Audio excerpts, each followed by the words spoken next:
I was swimming in the ocean, the depths of the water, when a mermaid swam upon me and said, Shayo, episode 13 will be the most glorious thing you've ever seen. So welcome, brothers and friends and sisters and all the other things. We are in episode 13 of FNTASIA, banging now episode after episode per week. And now it's episode 13. Let's get it. Said it 3 times for good luck. What is up? It's Shayo Wager, Balti W, and resub today. Kind of crazy, man. We needed someone to carry the EU segments. Levin's trying to find out what's up with the African servers, what up with the console FNCS. So we're here with Reese, man. What's up? Yeah, I mean, I think Levin will be gone for a while if he's looking for those two kind of things. So, I mean, I got to be here, fill the slots. We love African servers. We love African servers. Shout outs, continents, shout outs, platforms. Shout out to Antarctica server at the same time. Consistent. Yeah. All my homies down there. But yeah. Is that down or I don't even, yeah. But it's one of those two. Geography wasn't my strong point, I'm not going to lie. We might be consistent, but I still had to drag like everybody. Like I had the last second resub. I literally DM'd him like 10 minutes ago. By the way, I'll give you your credit. It was 20 minutes ago. All right, it was not you. 10. So yeah, you're sleeping. You woke up like. Listen, man. You're still up, pretty much. I'm still up, yeah. But we're here, and I want to dive straight into the business. Let's get it going. There's going to be an express episode. I say that, but we're probably going to be here for 4 hours once again. I want to talk about the death of FORTNITE again. Version 1, like near automata type beats of like, this is the 19th time I've seen this game die. Someone find like, the immortality algorithm and stick FORTNITE into it, because once again, people are winning in and reigning in about the numbers. We have specifically pulled up Stretch's tweet here. It was kind of talked about in the community for like the last week. A bunch of people, different people had tweets. This was the coolest one I saw, I guess, for the topic. Season 6 FNCS Qual 1 numbers. You can see the numbers of trios. There's another tweet somewhere that showed like the numbers of trios from, I think it was like season X that we're playing. And that was like even bigger. But for Stretch's comparison, 40 million players participating in World Cup. And then the trios there don't even amass to like, what is it? Even 100, 200K. Total 45K this season. Yeah, so that seems right, 3, Yeah. So you see season 8 and season 9, you're like, 40 million players got to Champs League and then all played in it. That seems like, that seems definitely viable, that many players and then down to nowhere near that much. Yeah, and then you look at season X, the season after, and I know there was mechs. Like, come on, there was mechs, but then you go after that and you're like, yeah, what was there? A number I can't see on screen at the minute. It's like 6,000 or something. I can't help you with that. 6,000 teams. Yeah, season X, 32K season 5, 23K season 4. Fortnite's dying, guys. Fortnite is dead. That's it. The game. There's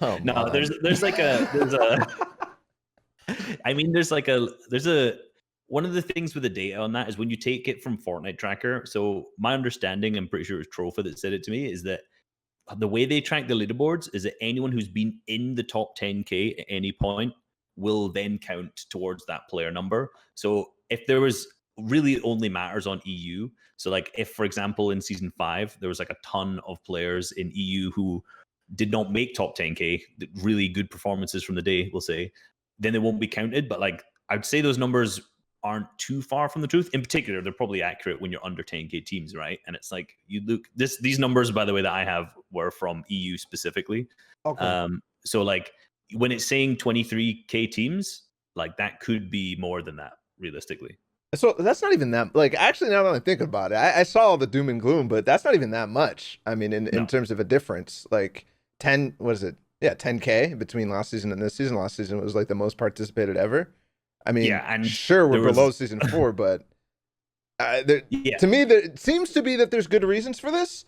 I still am like, because we were on a path. We were on just an unbelievable path that all of a sudden, yeah, it feels like the momentum kind of gone and taken out the sails. But is it all because of, the fact that people are going back to school? Like they have to, it's not remote anymore. Is it this champs thing? I mean, you talk about the hype nights, the days to get to champs, it is significantly lower, but at the same time, it's like everybody's kind of in the flow now. If they want to play FNCS, they're going to get to champs. So I see it as like kind of two ways, but I obviously, a pillar of optimism. I don't see this as anything to get crazy about. At least the player numbers. There is something that I will say is probably, if you're going to get worried about something it will be more worried, and that is YouTube numbers of people. Because obviously I make content, and there's a lot of other content creators out there right now which are like struggling a little bit more with their views generally. And like I saw like Justical, guy who does like a lot of arena gameplay, he does some really cool videos, and he's like, this season for him generally has been really tough, and that's been this case. I think Drolby, who makes content, has also done the same. And I don't think in the terms of the FNCS numbers, things are necessarily that different, as put it there. It was interesting to see the numbers from this week too, but I think there probably is a little bit less of an interest in improving from a like average player's perspective. So their average player wants to try and improve. If you're not as interested in that kind of content, it's probably because the game's not as interesting to you. So I think there's probably a little bit of a lull in interest, but it's Fortnite. It's like, there'll be a season where some people won't like it as much, and then the next season, and those same people will come exactly right back again. So everybody's pointing to the makeshift and meta like as a reason. I feel like it's valid in terms of like the way the culture is changing. I feel like this is just a culture change for Fortnite and Fortnite comp. Like if you're specifically looking at that stretch street and talking about worlds, right? That's 10 weeks of quals when the culture for the game was, people are involved in it. It's a fun time. You're coming back from school or somewhere else and playing some Fortnite. And you can play this mode. You're already champs, as we said.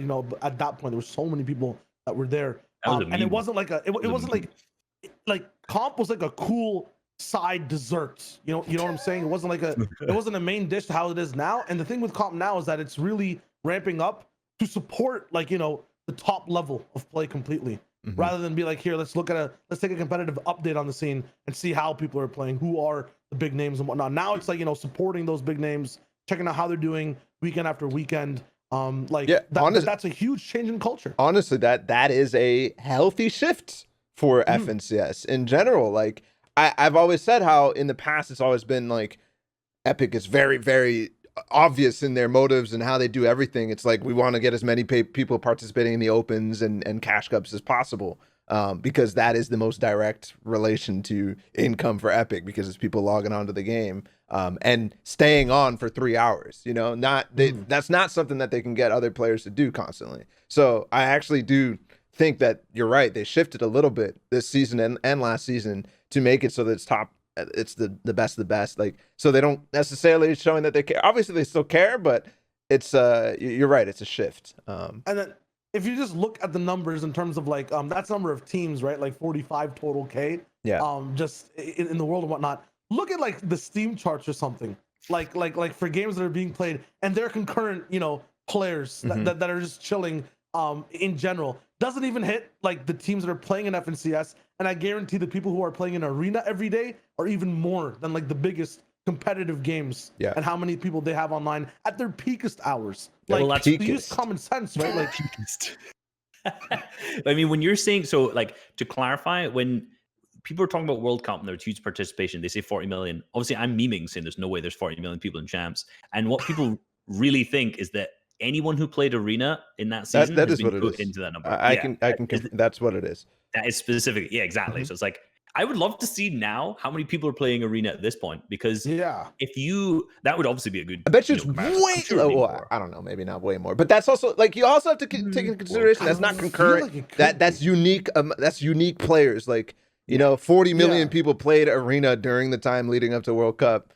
Like, so they're like, oh, they competed to qualify for the World Cup. and to be fair, like there is something to be said about how many people participated in that event. Like it was probably more than any event ever in the world. Like Olympics, like all of that shit. Like I'm serious. I mean, like Olympics has a qualifying structure too. It's a fucking like. But if you want to take it as a Fortnite technicality and you want to apply to the Olympics, I want to go down this lane here real quick. That means anyone that ever picked up a ball is technically qualified to be on the Olympic path. So I feel like that's a lot of people. But I wasn't talking about the Arena number. I was talking about just in general how many people participate in actually World Cup events. One thing I did want to talk about, and I think that By the way, whenever I switch this, the production master Bala TW, every time I switch the scene, it cuts out our mics for a second during the transition. Oh, no. So I forgot to fix that this time around. But I did want to talk about viewership for a second here. From last season and how it started off, like it was what 600K right off the bat in some of these weeks, 500K for EU. This season the viewership is actually like drastically worse. And I right away I say like there's no drops, right? The drops haven't started yet. I don't know if they're starting this weekend or what, but They're on your channel.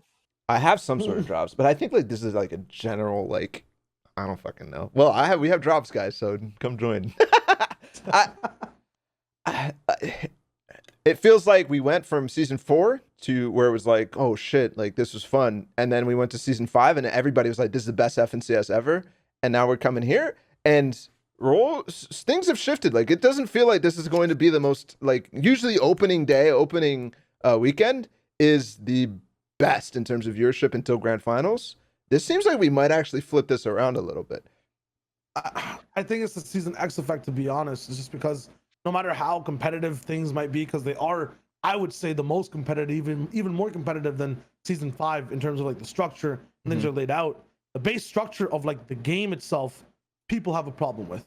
I think the reason season 5 was also so well received is because we're coming off of that Marvel season where we went back to a little bit more Fortnite, POI changes and whatnot. There wasn't anything super powerful. People were back. I believe the pump was back too. Like we were all big chilling. And then we were rolling with one of the sickest shotgun metas as well. I really liked the one we had in season 5. It was sick. And then now that whole backlash, the preseason and whatnot, really took away from the base that people are jumping in with. Yeah, and Bala, you're saying like the numbers have changed. Like, how does that compare this season in comparison to like last season? Because we know one of the things I also want to look at is like last season, we had a ton of like big streamers streaming as well. Yeah. In particular, those big moments, right? So like when it hit over the 800K, there was Graf G was live. I remember, who I can't remember how many views he had, but it was up. I'm sure like Benji was live as well. Yep. Obviously, the main Fortnite broadcast was on as well. I think I had like 40K or something like that at that point. I can't remember. So there was like a ton of the big streamers on at that point as well. But like, how did that? Do you know how that compared that first week, this one, to last season's first week? I mean, we had Gref G streaming the finals this week. Yeah. We had Amar. We had all the viewing parties. I don't think we had the players, but I mean, it definitely wasn't as well. Actually, I think all the high profile like viewing parties and everything was on. So, like Gref G was definitely streaming. He just didn't have he didn't have that same, like he only had like 50K or something like that, which is kind of crazy for only 50K. Yo, your channel is dying, my man. Like I'm sorry. You're fucking it's over for you. I don't know. Yeah, I mean, without drops, with drops, all of a sudden you double Emad's viewership, you double everybody's viewership. So it's like kind of crazy in that regard. But even like the official broadcast is down bad.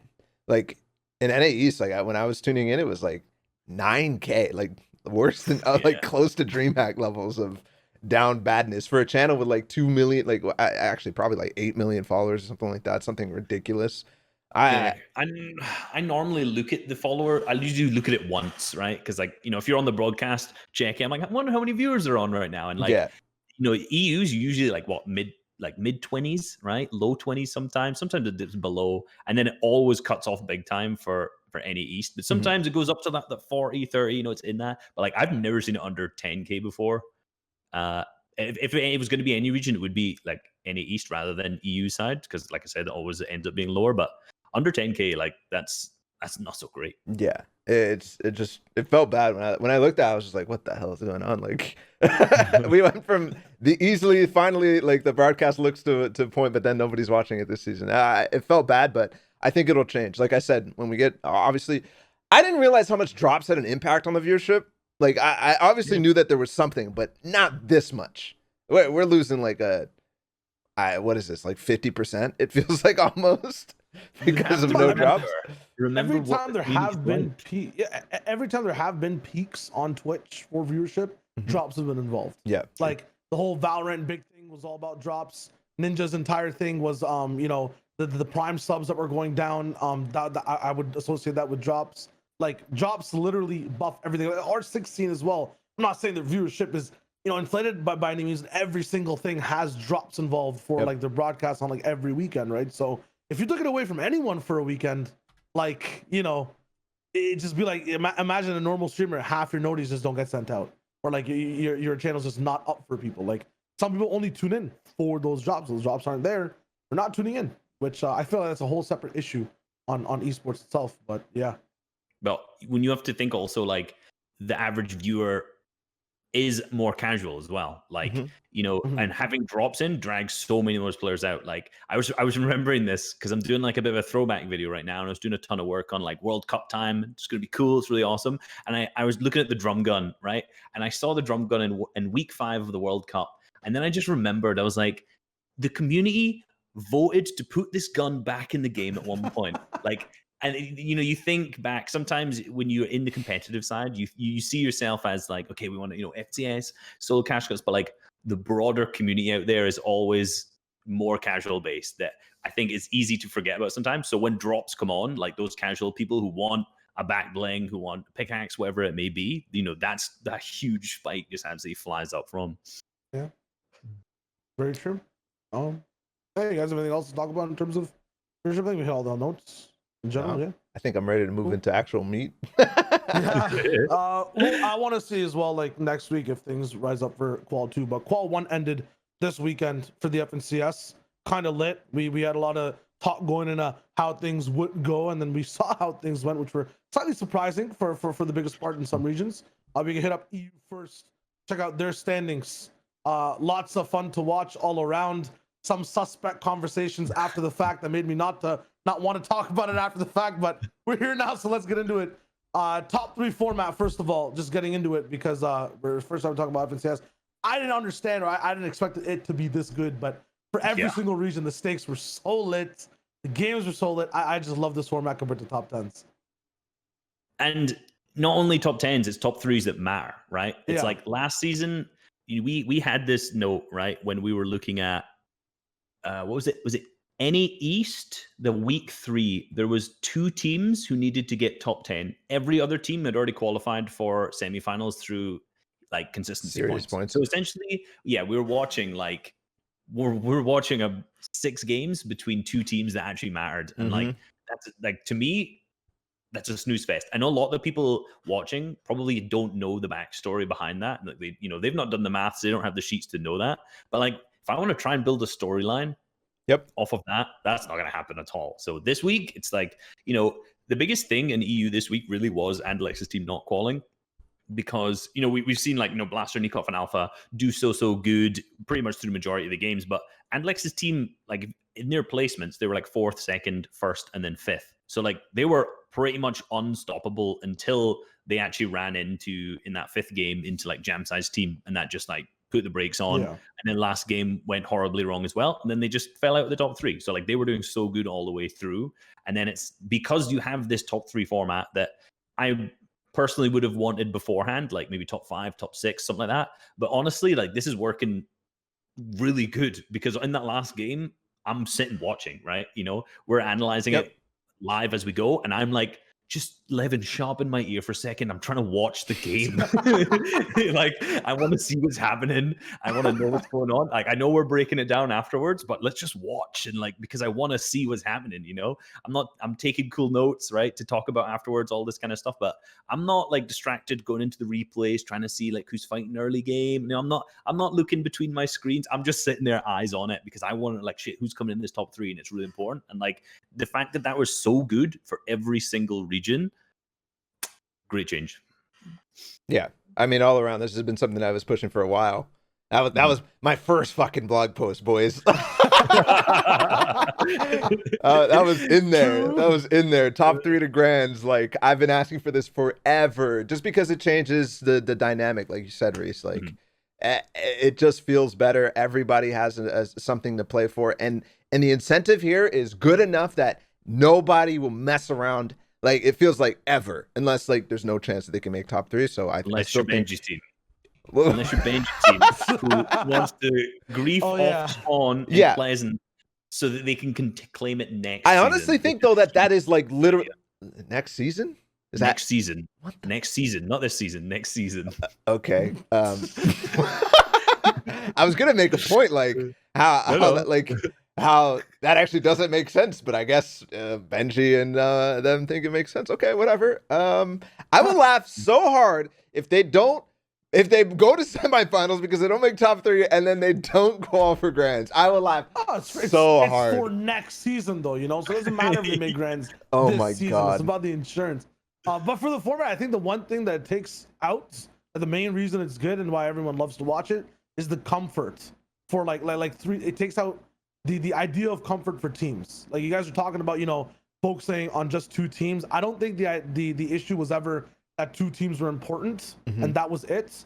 The issue was always there's like 6 or 7 teams that it now doesn't matter what they do, they're qualled, right? And they're in a comfortable spot. Yeah, that can't exist with this format. Like even in, I think we were talking about it in EU Reese. Like, wow, these guys 100% qualling. It's over. I'll forget about it. You know, we'll come back like after game 3, and then you know 2 bad games happen, 1 bad game happens, and it's like wow, it's a 10-point race. There's a 20-point race, and it gets caught up. Like there is no comfort in this format, and I feel like I like that a lot because then every game actually does matter. It's gonna make semis much more interesting too because we have so many people in grands. Like the amount of people that qual per heat is going to be much less, so it's harder all around in that case. And when we have smaller focuses, like in these round fours, we get to focus only on 3 places. Like that's all we care. It's not like 10, you know. When it comes to heats, it's only going to be 6 places. When it comes to grands, obviously we only care about who wins pretty much, but like that focus makes it so easy to follow and understand what's going on. So there's one thing, it makes it easy to follow in terms of we're in this, you need to get top 3. But have you tried explaining the FNCS format to anyone who doesn't follow it yet? It's tough. It's tough to do. I've been on the broadcast, Reese. I've done it. No, I mean, no. No, I know what this you're talking season's about. one. This season in particular is one where it's like, okay, so there are 3 qualifiers. There's 4 rounds in each one. The only one that really matters is the 4th round, where if you come top 3, you go to finals, not semifinals, which by the way used to be called heats. If you remember that, and you just, you know, it goes on. I feel like there's such an easy way to do it, man. Like just on that note, I think like we should stop showing off like the big format like every single week. Yeah. I guess it's like a broadcast thing. Like have people come in and hey, welcome. This is the end of the qualifiers and people are fighting to get top 3. Here's the format and here are the teams playing today. And boom, right? All that matters today is top 3. Everyone else gets consistency points. In general, we'll see where they rank up. That would be so sick because you know, we got like, dude, it looks like an Avengers timeline. Like it looks like a comic book story, like, you know, through video games, novels, and like. I mean, that's good for a high level. I like it. Like I think that's necessary for sure. But per thing, it's just the road to the grand finals. Like at the end of the season, like that, and we don't even really need to focus on that. But anyways, for EU, we're talking about Andalex. I also want to talk about Savage. How you got 6th? Correct me if I'm wrong. I saw mostly uncontested. Who's rolling in? Things were big chilling. How did 6th happen? Surge, right? I mean, it was Surge all the way. There was Surge, but there's also just like general issues with what they were playing. Because like for them in that first game was the biggest one I was watching because I was putting a lot of focus into them coming from the top of the show because I was like, you guys uncon Steamy. I've not seen them in play like a custom style format like this before, fully uncon. They have potential for 2 bunker chests. We know Steamy's good. We know these guys can play it. All the potential in the world. And game 1, they were sitting like on top of one of the towers on the pylons on the right hand side, center 3rd zone, right? You know, we see them super good spot. I didn't follow super close to see how they ended up dying from that point, but it was like every time we checked in to their team, they were in a really good spot. They played the early and mid game great, but then it's like you just catch back to them later on and they're dead. And it was like, so there was like a transition between 3rd to 5th zone. Maybe it was Storm Surge. I haven't like specifically seen their games yet. A couple of their games for sure were Surge, where they're literally like diving a box when Surge becomes active, like late timings in terms of them trying to get desperate, you know. And I guess that's the difficulty when they are used to being contested Steamy, and there's so many people there usually that now they have it on con, and they probably don't have the full practice for that. You know, you'd think like Refsguard would because he's been dropping there for so many seasons. But when that first game, for example, Yeah, I couldn't remember where Andretti was before they Was were he last with- season, but in terms of like before that, Oh, right? okay, 'Cause okay, even okay. like all the solo seasons and all that kind of stuff, they've been going there for long, like since duos, when it was scramming him. So for them, like, you would think they would have something ticked to that point, but when you have a fully East zone and you're in a good position, sometimes those other teams are just doing their thing. Dude, you I know? feel like that game specifically that you're talking about, the one where he was up on the pylon, the electrical pole type thing Yeah. outside of Dirty Docks. It was the dirty zone. Those positions where you think they're god spots, they were last season. They were in season 4. But now with no mobility, it's kind of awkward, actually. Like, yeah, you can use the zip line to get down, but you're not using that elevation to boost yourself with mobility forward. You know, you don't have that massive jump that you can play. I mean, unless they have some sort of secret tech, but no, like, so some of these things that worked last season don't work this season with the no mobility. And I think that there are teams that are kind of stuck in that way, you know? Yeah, and then the other thing too is like when I was watching specifically like the 30 seconds that we watched on broadcast of them in that spot, they couldn't even get shots off of it. And I saw this as a pattern for everyone on mountains, like that were kind of central or in like a god spot, so to speak. Every time they tried to peek, 3 bows for places I couldn't even decipher. Like, it was just tough for anyone on like an over elevated position, not just elevated, but over elevated where you have to peek over like a wall or even with the ramp. These guys had like at one point ramps blocked off on all sides, but you know, Savage still has like bows flying past his head. Like, dude couldn't peek. I think they got hit like once at least as well. Like, it just feels like you can't sit there. Everyone's in brick boxes, and maybe they got 20 tags here and there, but you know, people are getting 88s on bows. It's hilarious because like we're like, oh no, FSA on the primal, like. But even the people with mechanicals, no, you're right. Like the bows make it so hard to peek because the people with bows can peek from safety. Like they literally just jumping up and firing off shots at people who are just like barely showing their face off, and they have plenty of ammo to go for shots. Like, yeah, you're right. That has been a big impact on getting Surge. But also, I mean, when we talk about Surge for them, when you're talking about trying to get shots, like Steamy in the past, like when we go back to duos, when we go back to everything, the past seasons, there has been a lot more congestion up there. Not even just like congestion at Steamy itself, but there used to be the yacht. There used to be teams up around that area, getting the slurp truck, moving up towards the, you know, the houses. I think on NA East, the strat for the team who was Steamy, who was it in NA East? Regardless, they were like literally hard diving the like craggy, like shambles houses up on that coastline, you know? I don't know what you guys call it. Steamy houses? Yeah, the Pristine steamy houses, point. the crack houses, pristine. Wow, okay, fucking FNTASia analyst. Jesus Christ. I just called it teak houses for so long, and I started doing that on the broadcast. I was like, no one knows what the fuck teak houses is. So. Yeah, that seemed to be the play, and it was working really well on NA East. I wonder if maybe like there can be a fix. Like it's not like, you know, they played. Obviously, they didn't have a good game plan going into this day, but overall, the weekend, like everybody was hype about them, like really, really hype, and they still play 6th. Like, I think this is where I expect for Savage and Dretta and Repscard. Alpha, Uncon, Steamy, I just expected like a top 3 minimum. Yeah, I think you didn't like you and Levin predict no, Savage. I was arguing.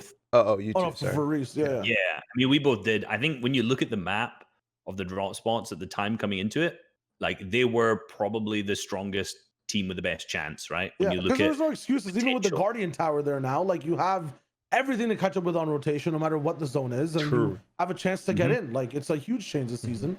And rotation from there is not that bad because there's so many cars anyway. So like, and there's no one in your path because you think about where people are, you can drive about like a third of the way around the map before you reach anyone anyway, because everyone's rotated that way. So if you have a far zone, Steamy does suck because it is right in the corner, but it's not as bad as some of the other corners. It's, you know, you're not. It's like the best corner.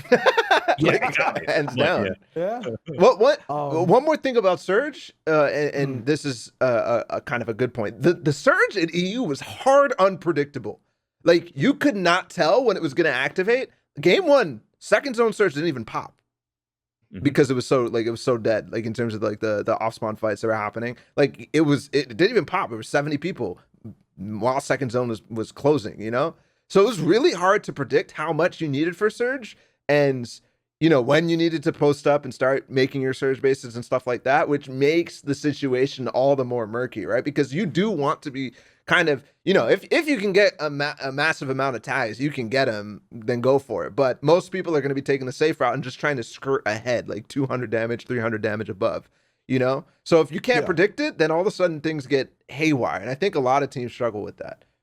Yeah, and I think one of the other things is like generally this, you know, recycling back a bit, the strat that they were using, if you're going to go up in a high hill area, you're not getting enough tags that way generally now. Like even last season, you're not going to be able to do that unless you hit a snipe, really. Like the amount of damage you need in tags, players are rotating and using their mats now. Unless you have tons of ammo and you're like reasonably close to them, you're not going to get enough. Like, you know, you'll sit and you'll go, you'll hit like a 23, like, you know, 50 damage. Like what is that going to be in comparison to like the entire threshold when there are players in there that have like 400 damage off? Like a strategy now people are using is just like find a team, shell on them from surprise and then run away, right? Beam them in the back. You've got like 200 damage. Even if you get the knock, don't need the elim, just get out of there. Cool. That's 200 damage. Same thing with the bows, right? You're hitting bow shots. You're using stink bows. It's like the Storm Surge strats, or like, you know, are so much more developed rather than get a cool high ground spot, hit some shots, right? It's just like, if you've even just playing any lower level scrims that I've played, it's like you're not going to get enough surge in anywhere near that way. And you just see like the top teams now who are smart about it and good fighters just fight someone dead side. Just like, okay, cool. Then we get in. That's it. The weaker team landing at some spot. Classic last season, looking at like Noah Riley, Vidil's team fighting Egram's team in the kind of west side of the map off from Steamy, making them leave because they bullied them so many times. It's like, that is a Storm Surge strategy right there. Like you've won off your spawn. That's how all the grand finals teams have done well. I mean, we talked about it on past episodes as well. It's like literally their paths are to bully teams that have less loot than them. And that works out massively. I was gonna mention too, like there's still some more stories EU wise in terms of for me it was Qual gods for the first time now, I think in 3 seasons, not popping off in Quals. The other trio that I personally predicted, and a lot of people were rolling in with, you know, heavy steam wise, 4ZR, Taste, and Nate, 14th place. I didn't expect things to go the way they did for them. I thought they'd flub up like somewhere near endgame maybe, or one fatal mistake on rotation in places, but it was mostly off spawn earlier off in the game, and then it just felt like they weren't in sync compared to like how we're watching them either previous third-party tournaments or just in general the idea of that trio rolling into both fights and like control on the map. I think Tayson tweeted after the tournament, said we didn't get any zones. And when you read a tweet that says we got no zones, that means we played really badly. So at this point, when like, you know, like when I read that, I'm like, okay, these guys made mistakes pretty bad. And for this team, you know, in particular in week 2, you know, when they won the Cash Cup, then they won the Cash Cup Extra as well. It's like when you see them perform, you know they're on their best. And it's like they're one of these teams that looks unstoppable almost, because they just see, like, even just winning 2 Cash Cups in a row like that, or like one being a Cash Cup Extra, it's like, that's a big statement. I know some people don't care about Cash Cups particularly, but like that is impressive. Yeah. Really, really impressive. And to see them come into something that you'd say like this would be like a perfect situation for them, like a round 4 customs lobby, this is where these guys really would shine the best, because they know their drop spot. They've been landing there for how many seasons? Not necessarily Tayson, but you know, 4ZR and Nate have been landing there since duos. I don't know about 4ZR in particular. I know Nate's been landing there since duos. 4ZR landed there in squads with Nate and Alex, so okay, so go back. So since it's been there, they've been landing there. They know the drop spot. They can win it. We've seen it. We know how good they are in quals from 2 seasons ago and last season. So it's like, to see them do that is kind of surprising. Honestly, there were so many suspect things though. Like they had like a south type zone, and they end up from like sweaty all the way over to like, you know, north stealthy. I think was it fighting even Benji's team? I don't know who it was. I think that was the game Benji aggroed someone else in stealthy, but it was like they're caught like purposefully further away from zone than they need to be. Yeah. I think doing what you're talking about, chasing these like team-based storm tags, I don't think that's the way from Sweaty though. And at the same time, it was just so odd, man. It was like dying off in the 3rd zone to being held in storm. Like, yeah, it's stuff you just wouldn't expect from a team that's so good at, you know, just taking box fights and like being aggro off their spawn and off the map. They're contested. They let it split, which doesn't usually happen, but it's like, I don't know, it was just so odd. Here was my like take on this team, is that 4ZR and Nate, like they've always taken fights around Sweaty and that has been how they have had success. So when they don't get zone, you can obviously see like that's a big part of their game plan.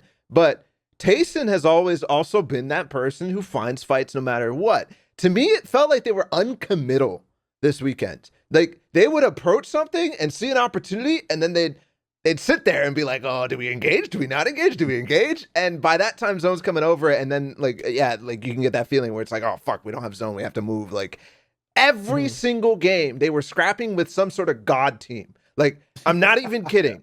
Like every single game. Benji. Game 1 was Benji. Yeah. Yep. Amplify Matsu, and they didn't like they were gonna fight, and then it's like, oh well, actually that team looks good, and they backed away, and then they're rotating next to each other, just griefing each other the entire way. Both teams end up like going down like massively. I think like Amplify had to solo clutch, but ForZR, Tayson, and Nate died before 5th zone. I mean, look at their placements. Like not a single game above 8th place. Rest of it is mid game deaths. Like. And those 8s were like 2-man clutches, 1-man clutches. Those were not organized end games where, you run the match, things go wrong. That's coming into past 5th zone with 2 players, 1 player. You mentioned the Stealthy Stronghold game. Well, I think there was 2 games where they're scrapping in Stealthy, like getting storm held in the like it's Sweaty Sands to Stealthy Stronghold. That zone, that's not a diff. At Misty Dirty though, you know what I'm saying? Like. Yeah, they end up in the last game storm fighting as well. It's like, what the hell is going on? Like, I think 3 of those games they engaged Falconly, Kha'Zix, and Nakos. Like, it's like that was kind of poetic, but at the same time, it was like, what the fuck? Like, and that's the next thing I want to talk about as well, right? I felt like that team rolling in terms of like how Qual. I want to say one more thing about ForZR's team before you move on. They did have 2 games, I believe, where they had height in endgame. Okay. I think both of those games they had height in endgame. Maybe just one of them.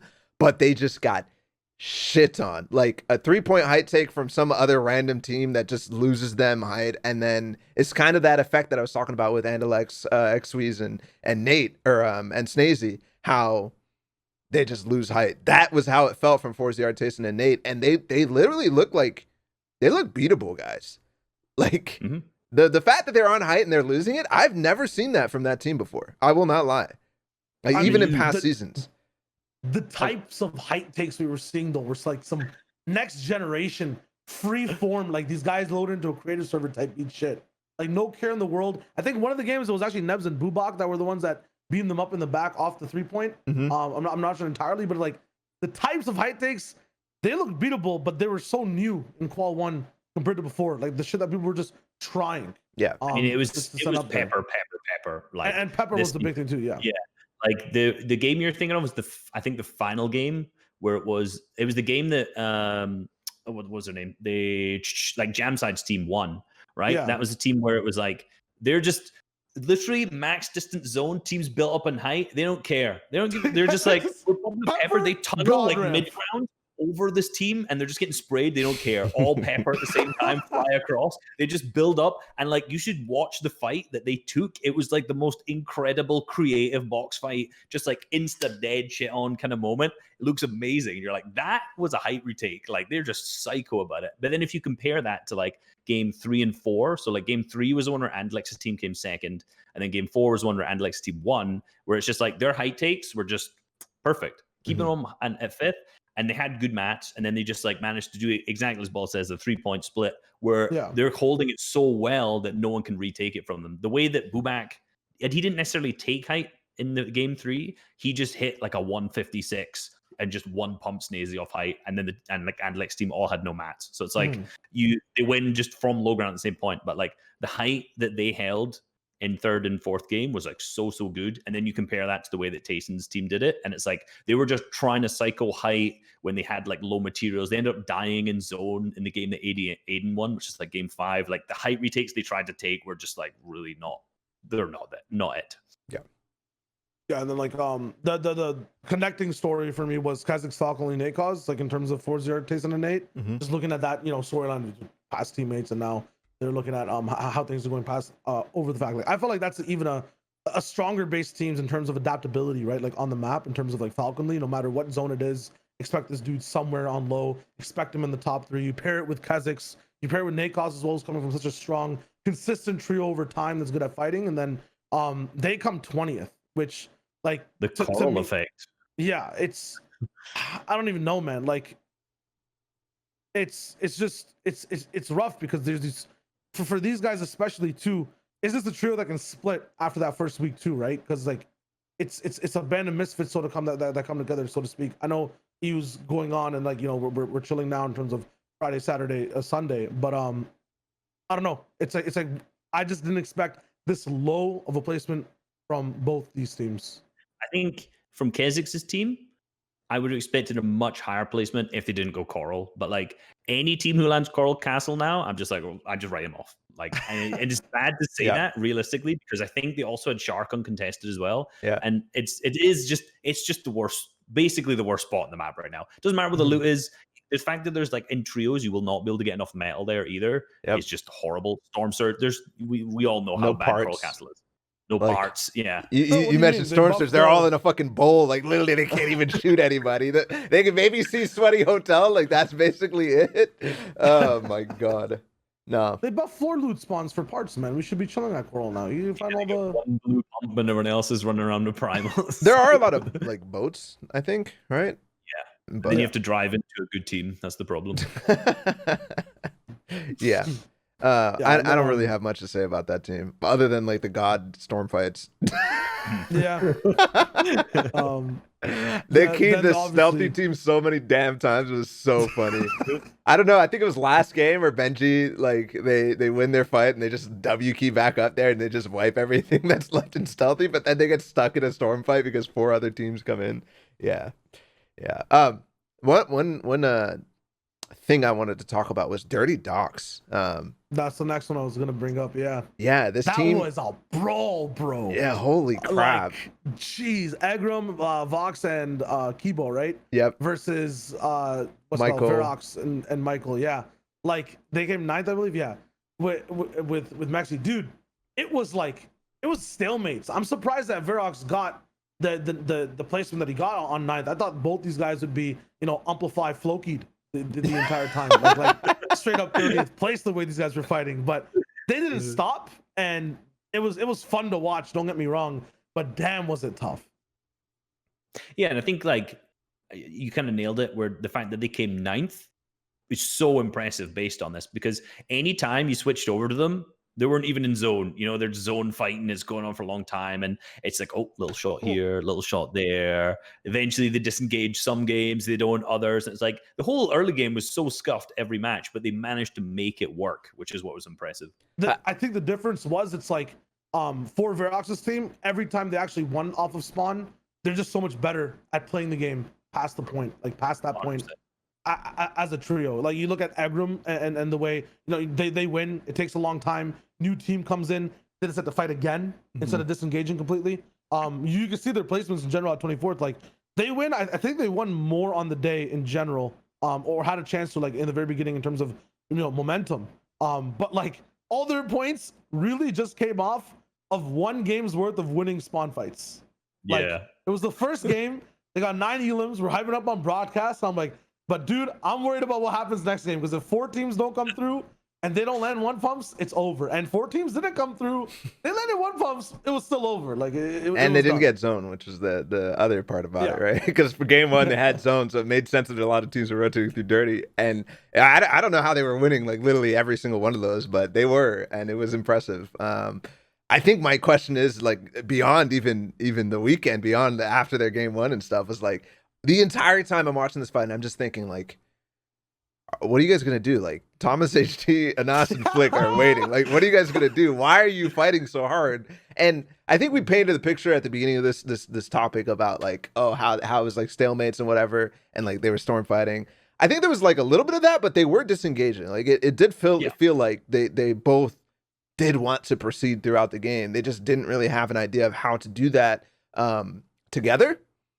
It sounds weird to say, but you know, like at a certain point when you're contested like this, and you got to get top 3, like the teams who are contesting, you have to honestly get out of it together. Because if you are in those stalemates, no matter what timing you get on leaving on the disengage, it's just awkward. You're just wasting your time, mat. You're not getting extra mats. You're not getting position. You're spending heals, like, because of the tag. So yeah, I think next week, I think we're gonna see this fight again, to be honest. Yeah.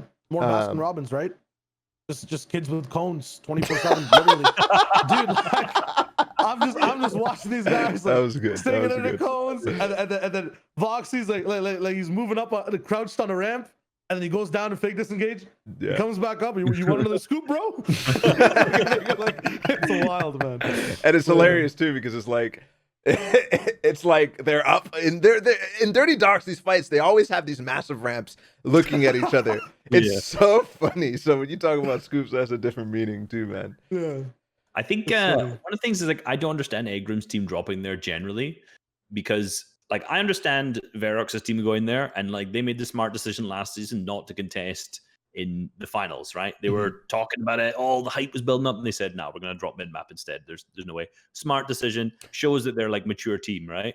That not to contest. But like Egrim's team at this point, like if you qual through here, you're not going to do so well in finals, as we've already mentioned.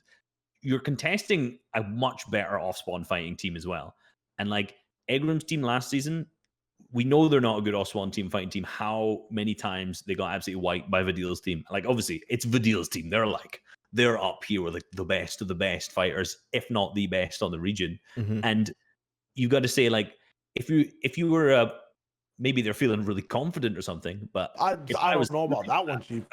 I swear to God, like at least 4 of those games, win or not, it's like Egrim was watching Vox and Kipo just fight, and he's like in a wooden base, just like stroking his beard, just like looking like 5,000 meters away. Does that scream confidence to you, bro? Like it was so weird. Like it was so weird. Like I know it's difficult in these custom stage lobbies to land anywhere, right? Yeah. There's good teams all around the map, but I don't know. I don't really understand this contention. Maybe they just think at this point, you know what, Dirty Docs is big. Maybe we can just grab some loot and go. But like obviously we saw that not really play out that way. Sometimes you get stuck on the motions, right? Like off of you got to play the tournament out at some point. It's not like they're going to switch over completely different spot. I feel like that first game just like kind of they had a backup plan, but after that first game, that a taste, bro. Yeah, a taste of freedom, a taste of like, oh, we're in top 10 is going to be crazy. And then built more bases, looked at more cones. So that was the third 6 games passed. But yeah, sick. I think. I didn't get to see exactly what happened with High Chris. I think that's the other thing that not many people were talking about. ADM was also like a thing, but they had so much momentum coming into the second half of the day. Let's look at their placements in general, right? Like, weren't talking about them at all for good reason in the first few games. And then suddenly, I think it was literally game 4 because we saw them in top 10 twice or the 9th zone twice. I was like, shit, these guys have a chance. They were I wasn't able to track these guys as well as I wanted to, but like they were fighting off spawn, getting pushed by teams from Misty and stuff like that, and also like Caddy in the beginning of the day. And then what happened? Did Lazy just like become uncontested? Because it felt like they just started winning right off the bat. I didn't because like I think the combination of Jam side switching up the way he wanted to play to win the tournament, and then these guys learning from their first mistakes. Like I think they were literally the first team we saw fall in the on broadcast, at least at 21st, like the fight really tournament at Lazy. They just fixed the way they were playing and then avoided the south side of the map. And then Jam side as well was kind of going more towards Caddy, and the zones were kind of more on that side. So they had an opening and they actually dived into that opening very well. And then they played endgame also very defensively. And I think for where they were playing, I think it was like somewhere mid ground. All the mid ground teams were so focused on like the pepper shit and like, the threatening teams were so focused on the height retakes that they just like kind of skidded by and then got to play their game at least. So they had a lot of open windows and just dived through over and over again. It was sick. Yeah, they actually choked their second place. Should have been a win with 2 more elims, which would not have qualified them. It was 2v2. So they were on height. They had no mats, but like basically the low ground team put like a big, put all their cones out. And then they just individually dropped down and just both got 2v1s. Where it's like if they just done it at the same time. Hottie? Yeah. It was Hottie's team. They were popping off. They had like really big. They were first actually, like their low ground. Damn, that one actually would have called them. That's crazy. Well, I think it's 5. No, it's 5 more points and the elims. Oh no, wait, they would have the same. 7+2, isn't it 9 points? They would have tied. Yeah, they would have tied on points. Had the win, but I think they may have gotten less elims average than Jamside's team that game. But come on, do the math, Reese. Like literally 4.6 average, 4.3. Like, come on.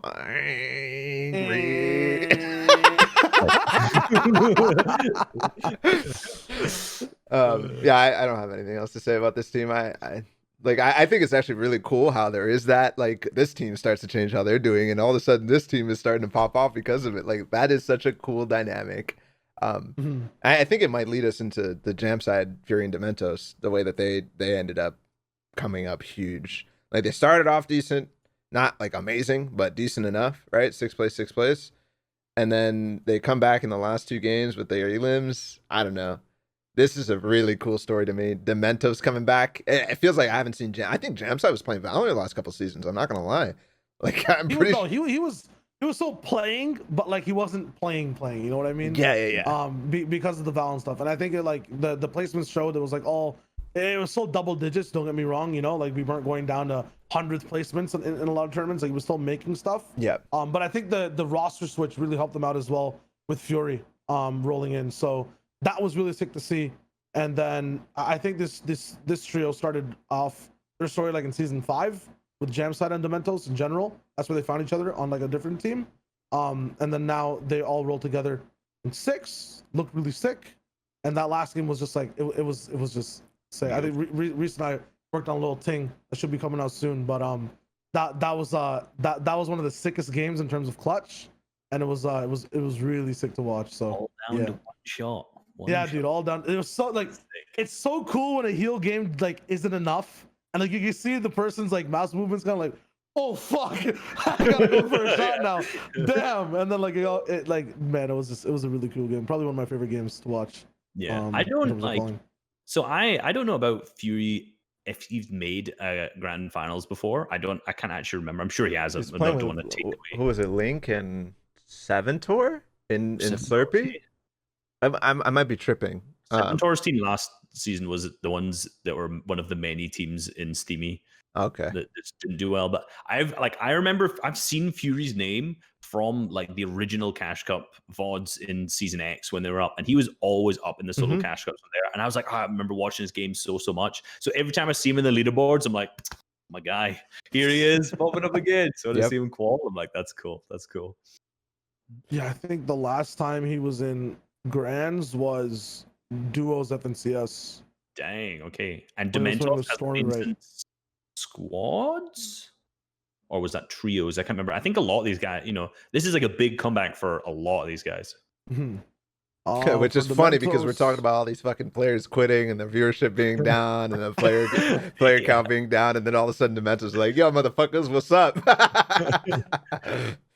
Yo, Dementos hasn't actually touched shit in a hot minute. Well, they didn't even make it in. Don't forget, like, just because we don't see results doesn't mean that they weren't playing too. Like, they could have been playing. Yeah. So. Yeah, you won't see any results on mine, but I've been playing, like, just not been hitting them top 10Ks, But yeah, he was just a sick time, and like now I think the coolest thing coming into the next quals, I think we're gonna mention it. I think in West a little bit more as well, is that there's 3 more teams that are not going to be playing this week. So that's true. I didn't even think about that dynamic. Yeah. I really didn't even think about that. More room, like Misty is opened up once again, more spots there. And even depending on who quals, it's going to be a completely different tournament. Yeah. How fun is that to watch? It's awesome. That's why I love this format. Yeah. Because that was one of the issues with, like, I think I've had it with FNCS for a while. It's like every qual, right, is just it's the same stakes sometimes, like with the same people playing, like, and they're all in their comfort spots. Pleasant doesn't matter. The fight there does not matter at all. Dirty fight doesn't matter because the NAS is in 3rd place. The Misty fight, like, they're not even contested, but like they're in 1st. Like that, none of that matters now. Like it's gonna be fresh, and no one knows who's gonna fight where. If you have more Egram bases, and if Egram qualifies, or if some of these teams qualify, it's like I have a story from Qual 1 how it didn't work out. Was it actually Blaster that was fucking up Mr. Savage the whole time? Blaster qualled, so now Savage has a chance, blah, blah, blah, like some of that type beats that were not possible before. It's kind of sick. But before we move on from EU, I think we're almost ready. Like, do we talk about this team too much? Because, like, obviously first place, like, this is a big deal for them. I think it's another one of those situations where it's like, well, what are you gonna do when Janice, Hen, and Chavix can play? The FNCS champions. I've seen these guys fight at Craggy already this season, and I think both of them are kind of in a similar state. but it's going to be really, really interesting now in Grands, just how this dynamic works in general. Because I feel like Blaster, Nikov, and Alpha have actually been, I don't know where they landed last season, but just in general, I've seen them in that area, like the Craggy Island, Stark Island, like the lake and stuff like that. That's been their home turf for a long, long time. So they landed Craggy last season, and they won qualifier 3. And they did. I remember specifically they won a game where they had like a Slurpee zone as well. So like these guys, these guys are awesome. They're super, super smart rotators. They can do all this kind of stuff. However, they were contested in the heats and didn't make it. I'm pretty sure. So like they didn't make it through the finals last season. Yeah. I can't remember if it was purely because they were contested or not. I can't remember. I don't think that was one of the ones we actually ended up watching and going back through. But like they didn't make it through. So like if that was like contested, or if it was, I doubt it was Storm Surge realistically, because I think they came like 20th or something like that, which is really far down for a team of like this caliber. So like for them to get into the finals this week or for this season after like doing so good in qualifiers and then missing out in heats is like a testament to the changes that are in the format right now, right? If they had just placed here and then gone to semifinals, they could have missed out again. But like they've earned their chance through to the finals so far. But that fight, like realistically, if Blaster's team contests in Craggy, neither of those teams are going to be an FNCS champion next season. Straight up, straight up. There's a story. It's not as interesting. It becomes not as interesting. And I would hope one of these teams is smart enough to disengage. Yeah, I would think. I think the more interesting thing is to where they end up. Like where does fragments of this potential fight go? But I mean, just in general, this team played fantastic this day. Like they had the best 2 clips in my opinion from the day. In FNCS, the first one was Nikov fucking clutching in zone with like getting floppers, and he pickaxed somebody. Yeah. Who was it that he pickaxed? Exactly. He pickaxed literally in zone while it's ticking, got the siphon, picked up the floppers, and still clutched up the 3rd place in that game. It was hilarious. That was huge. And then it's like, I remember he had nothing and he was just sitting in this cone, just editing through as his team just runs over him. Yep. He's sitting and he just breaks through this wall and he's just dead. But it's like, oh, the cool had before that already. And then Alpha in the last game, what felt like a solo performance from him. I think he had one more teammate up, but like absolutely popping off, like kill after kill after kill, just like one pump. It was so sick to watch. And again, like in my opinion, my favorite moment from the entire time. Of course, like the actual Qual moments from Jam side and them, but I mean, when you look at it, average placement, highest of anybody, average elims, highest of anybody. I definitely think that this is a team that we should be paying attention to because they had a strong game plan. And that's not what anybody else can really say. I think everybody else kind of struggled at some points throughout the day. Yeah. Facts. It's just the stuff you brought up at the very first start of the point. What happens now when it's all the elites, some sharing the spots when we're rolling into grand finals. And grand finals are also, or finals are also a very long way away. Gotta get in the habit of just saying finals. That's what we're pushing on the broadcast. Wait, we can't say grands? I'm confused here. It's just finals. Wait, like it's just finals. Oh, so there's no FNCS grand finals? Nope. Well, but I think grand finals are way cooler. Okay. It does. All right. Well, whatever. I'm calling it grands. I don't have any restrictions. Let's go. I think one thing that's kind of interesting about the format is that I think people are going to start like discrediting some of these teams and being like, well, if Janish and Chafix were in this, then you obviously Blaster Alpha and Nikov wouldn't Qual, which kind of leads to an interesting dynamic where we do have teams who are benefiting. I don't think we've had many of these, to be honest, but there are teams that are going to Qual who are benefiting from the fact that a spot is open, which I don't know how to feel about it. On one hand, I'm like, this is cool because we get the teams like this team who should, in my opinion, be a grand finals team. Like they are, in my mind, one of the top 33 teams. Alpha Blaster and Nikov specifically are higher than that for me, like very much higher. But I think that there's going to be some narrative spun around that idea of like, well, is that an issue? Because like they're still playing Fortnite, right? Like they're still, they might not have like their spot, so to speak, but come grands are going to need to, and like they're still playing the game. Like it's just, you're rolling with like how the things are going. You know, don't hate the player, they hate the game. Like, or don't even hate the game. At this Exactly, point. exactly. Don't hate shit. Just I roll. think Like, there's like two parts of that though. Firstly, if you go to heats in last season, you've got like a 1 in 4 chance of getting that team in your lobby anyway. So realistically, yeah, like they didn't get into the lobby this time. They weren't contested on this qualifier, but what would the chance of them being contested in their heat anyway? It's way less in terms of like being a top team in their lobby to do it, to fight against. And if people are being that nitpicky, cool, interesting topics and stuff to talk about. So it's not all bad. yeah. I want to roll though to NA East, and this is gonna be the one where this was my break region. I was like vibing because you know NA West analysis was coming up, tuning in and out here and there. There was a lot of hype, at least when I was listening to casts for Asian Skittles, rightfully so. Dudes rolled in top spot. For those that were like, if you guys were heavily invested, for why was it just like pure domination? An early pop off that just survived the whole time. That's what I see placement wise at least.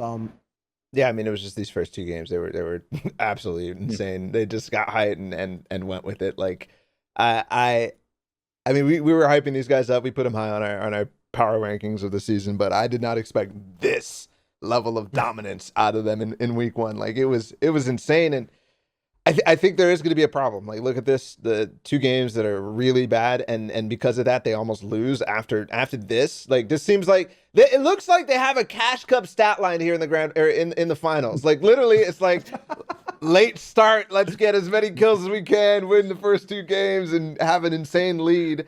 And then all of a sudden they're in the high elo lobbies. I don't know. I think I watched the first 3 games, so I won't have too much to say about NA East as well. So we might be speeding through this. But in general, like, how does that happen? Probably Surge is my guess. But yeah, I was asleep, so I didn't watch it. But I would guess Surge. How did we come this like we all of a sudden it's fucking like EU. We got so much fucking shit to talk about, and then we get to NA, and literally we bring one EU guest on, and then all of a sudden we flip the show. That's actually hilarious. Oh, no, I remember. It was thank you, chat. This was the team I was talking about from Steamy. Remember? It was they have like the Cami split, and they're moving up to the Steamy houses or the Craggy houses, whatever you want to talk about or whatever you want to call it. And they got keyed by Calc's team, and they were not ready for it. So they got split.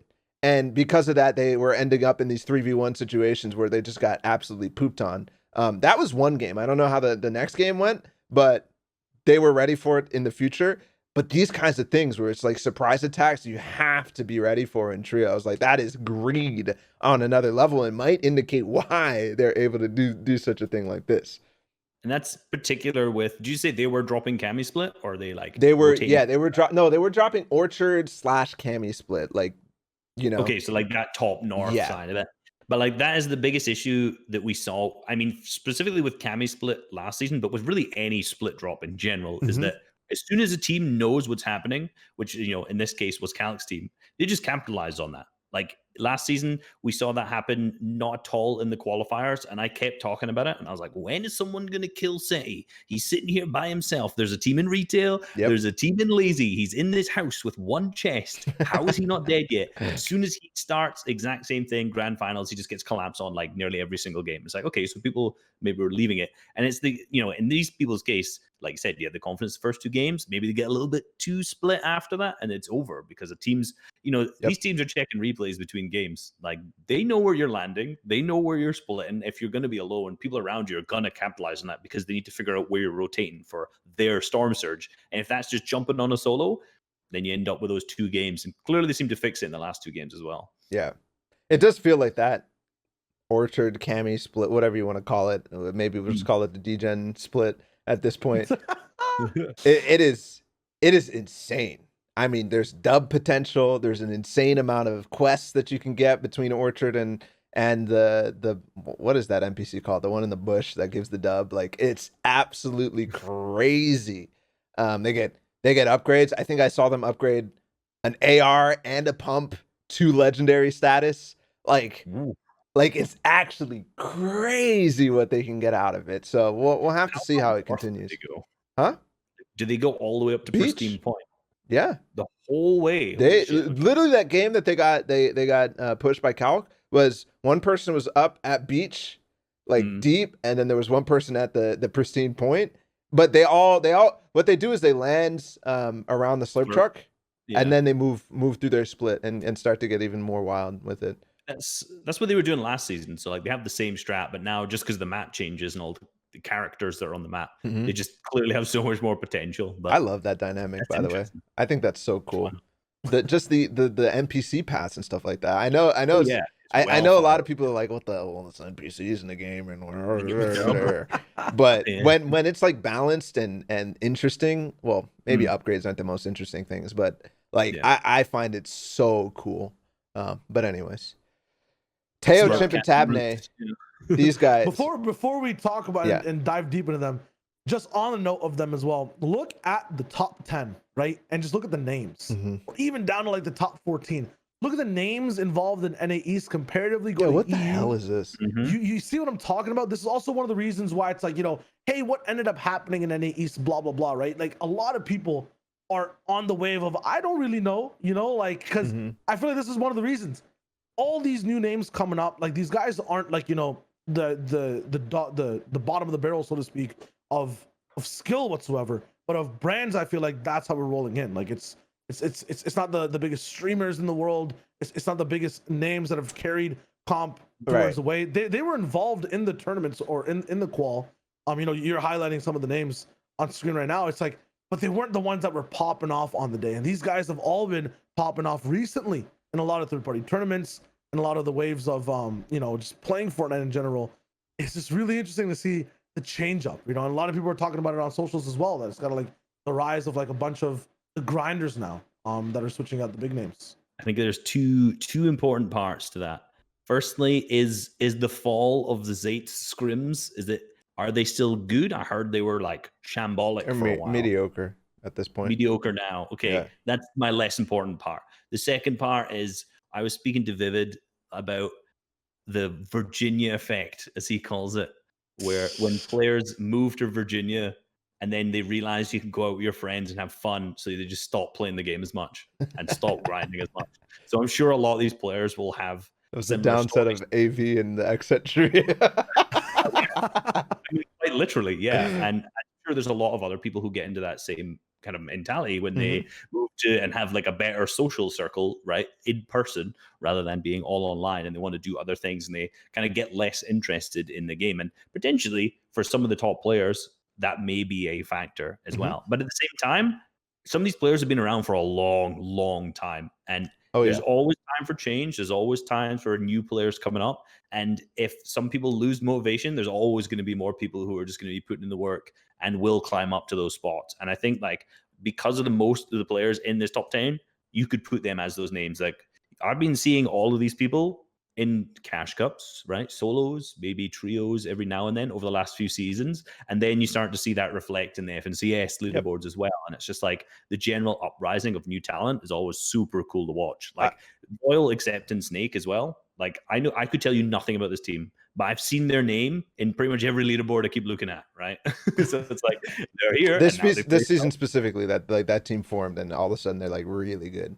They're popping, I have one more thing to add, like on the 2 points that you're talking about like why this happens. NA fucking sucks at open tournaments.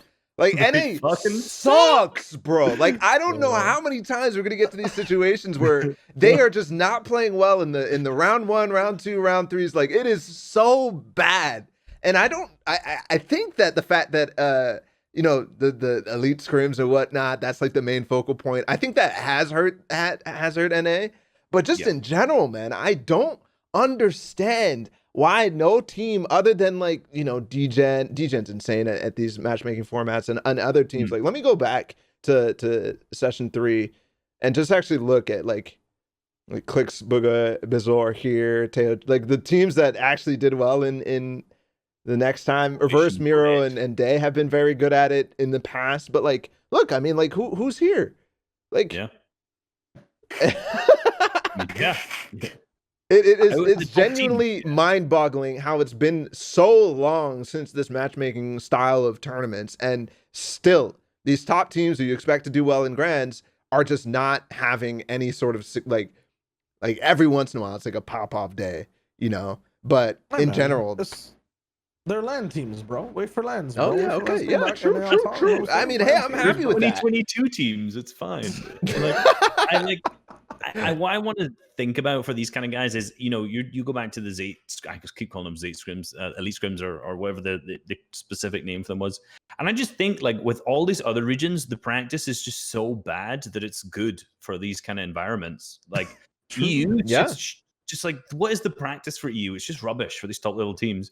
But because they're used to playing arena, random scrims against random people, they've played against every type and level of player you could imagine at multiple occasions. They play nearly every tournament you possibly could. How many people in EU do you not ever see trying in a trio cash cup? They're always trying their best. In NA East, I feel like the top teams are always like, oh, it's a cash cup, it doesn't matter. But it does. Like, it's the fundamental basis of your practice for the week for a lot of times as well. But yeah, in NA East, I feel like a lot of that is kind of lost, where they're not as practiced against just this huge variety of players. It's the waffle Stockholm syndrome, so to speak, then, right? I can see your face. They're unable to let go of their egos. Straight up. Oh man, that's two bangers today, man. You're on a roll. Let's go. We in the business. Let's go. Yeah. But it's facts though, because that's kind of how it's always been for NA, right? Like, and they've gotten away with it in the past because, some of those top teams have gotten invites to the close competitions with the big prize pools that are on land. Some of those big teams have just been like the biggest names, so they have to be involved, and because of that, they have good practice in those moments. They're less pressured, and when it comes to cash cups, who gives a fuck? This, that doesn't matter. I've been brainwashed that way too while watching. But then, as Reese said, once you're swimming in the shits, right, and then that's the smell of like of the top stuff we're playing. The shitters rise. It's grinder season. And it's, I mean, you can tell everyone on top that I'm looking at right now are grinders. Yeah. I mean, if you watch some of them are bad, solo, trio, cash cup games, the quality of those games is fantastic now. Yeah, well, especially when it gets to high elo. Even the first lobbies in NA East is insane. Yeah, actually, EU. Thinking back now, when I watched the cash cups, did we have an extra cash cup last week? We didn't have one. No. Okay. I think. I think there's been 2, and that was it. When we watch these cash cups, usually the consensus is EU starts super aggressive, and like there's no surge, never in fifth zone, nothing like that. And then you switch over to NA East, it's like 70 people going into fifth zone. It's like, what the hell? For the first game, obviously it devolves into chaos in the next, but that has flipped. That has completely flipped. EU is now the team that gets surge in fifth zone in the first game. And NA is the team that only has 35 people in the first game. It is so strange to me, and I don't understand. But yeah, that is definitely a factor. Like the fact that people are taking cash cup seriously. I will talk about solo cash cup again, but in the second week of the solo cash cups, game 1, I saw Wolfies disengaged from a fight. So like this is like they're figuring out strats. I know, right? I was like, holy shit, he didn't tag him and he just left. I was like, he shot him, he missed. Man, he's just gone. That just gives me the sads. Like, that just reminds me of the moment when we were interviewing Mr. Savage at DreamHack, and we tell him that Wolfie's disengaged from a fight, and he goes, what? I didn't know he had the faculties for that. Good days. Good times. I want to talk about egos again for a second. I mean, the egos of this grand finals was insane. All of the top teams outside of like Reverse 2K and Miro and Day, who apparently have no egos whatsoever, are fighting off of spawn like hardcore against each other. Like the Bizzle Clicks and Booga team is fighting hard against Gabe, Tahi, and Sprite, and that shit is going awful. Awful. It's for next season, man. They're trying to get their spot for next season. You know what I'm saying? So, and it's not even that. Like, you bring it to fucking like Aspect, Kaz, and Hoofishy is hard fighting against whoever the fuck. Like the worst fights I think I've ever seen at Pleasant Park. I think there's a certain dynamic that we can expect, especially like now that we see both EU and NA kind of go the same way. Like, let's 50-50 the bunker chest in the in the basement house. I don't know how we're in a position where that house is the most important house to your Pleasant Park success, but dude, we've come a long way. Pleasant, right? It's been a helicopter base with a big vault, and they've compartmentalized that to one house with one chest, and they're still all fighting over the same shit, man. It's crazy. Like, it's such a weird condition though, because this doesn't feel to me like well, it does because of how the teams are playing. It feels like Stark. But I think that is egos in full effect right there. Like, why is there not a deeper strategy to Pleasant Park? It's just one bunker chest. I think that just because of because of the ego, like they're just blind to like how things have changed on the format. Like I feel like everyone in NA is still kind of rolling into like, oh, you know, it's just another season. We'll just play every weekend. Doesn't matter if you make finals, you'll make semis. That's where we'll switch things up and really try. I think they're really missing out on like playing this properly for the format for the top three and playing it properly, get a higher placement for better seedings to get practice for semis and how things work in the future. I just feel like everyone in NA is trapped, like especially on NAE specifically, a meta in the past of how to play the format, or like the deep past, not even like a one meta ago. Just like, you know, this doesn't matter because you know you top 10 is whatever. We're gonna keep fighting off spawn for next week. No one's playing the qualifier at hand, and I think that's an issue. Whereas if you look at EU, it switched up, man. If it was the same way, Wolfies would not be disengaging. If it was the same way, Jamside would not have qualled and changed things up. Hikers would not have done things differently off of yesterday. But if you literally just look at Aspect, Cats, and Who Fishy right now, it's reminding me of literally nothing's changed since Agency has been in the game. Since Agency, because Aspect did the exact same thing, I think with Zuni's and NPen. They just contested the same spot all the weekends. The Leafs still made it into Grants, you know, what's it called, consistently overall, and then really tried in the semis. That's where they started to disengage. I don't think you're going to be able to get away with that with one less Heats, and Heats in the top 6 now instead of top 8 or top 10 or whatever. Like, I think people aren't ready and haven't searched up how different this FNTASIA is actually going to be, and that's going to hurt them. Like, literally look at anyone below 20th place. It'll just be a bunch of like spawn fights. Like, this is the most horrific instance of it in a sense where, like, you know, they play something like this, but it just shows that they were just ego battling and they're stuck in the past on how to play FNCS. What you're saying is a lot of top teams are not making it to finals this season on NA East. I think a lot of the big names, I feel like top teams is something we also need to switch up in terms of our definition of things. I was getting ready to make a massive point here, is that we're at the point, you know how in Fortnite we always talk about this situation where it's like, well, if they could keep complaining, or if they you know don't adapt to whatever the situation is, they're going to get replaced. I think that has never been closer to actually happening than this season and in the future too. Because look, all the like I can't name a single one of these other like the teams that we're not as super familiar with who are like taking these like especially the ones that did very well, who are taking these crazy fights off of spawn. Like, their mentality is changing as well, and it seems like the Clixes, the Boogas, the you know, the people are stuck in the past right now. Yeah, 100%. This fight was ridiculous. Usually, I would have been like, you know, like the fact that these guys are fighting off, like they're griefing their spot, like in a point where it shouldn't necessarily matter. That, like, well, it does, but at the same time, like, your priority should be something different.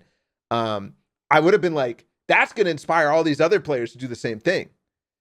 But I think we're at a point in NA East where that should have been replaced. Like, the people who were inspired by that are not doing well anymore, because, you know, it's just not a good strategy for not the top teams.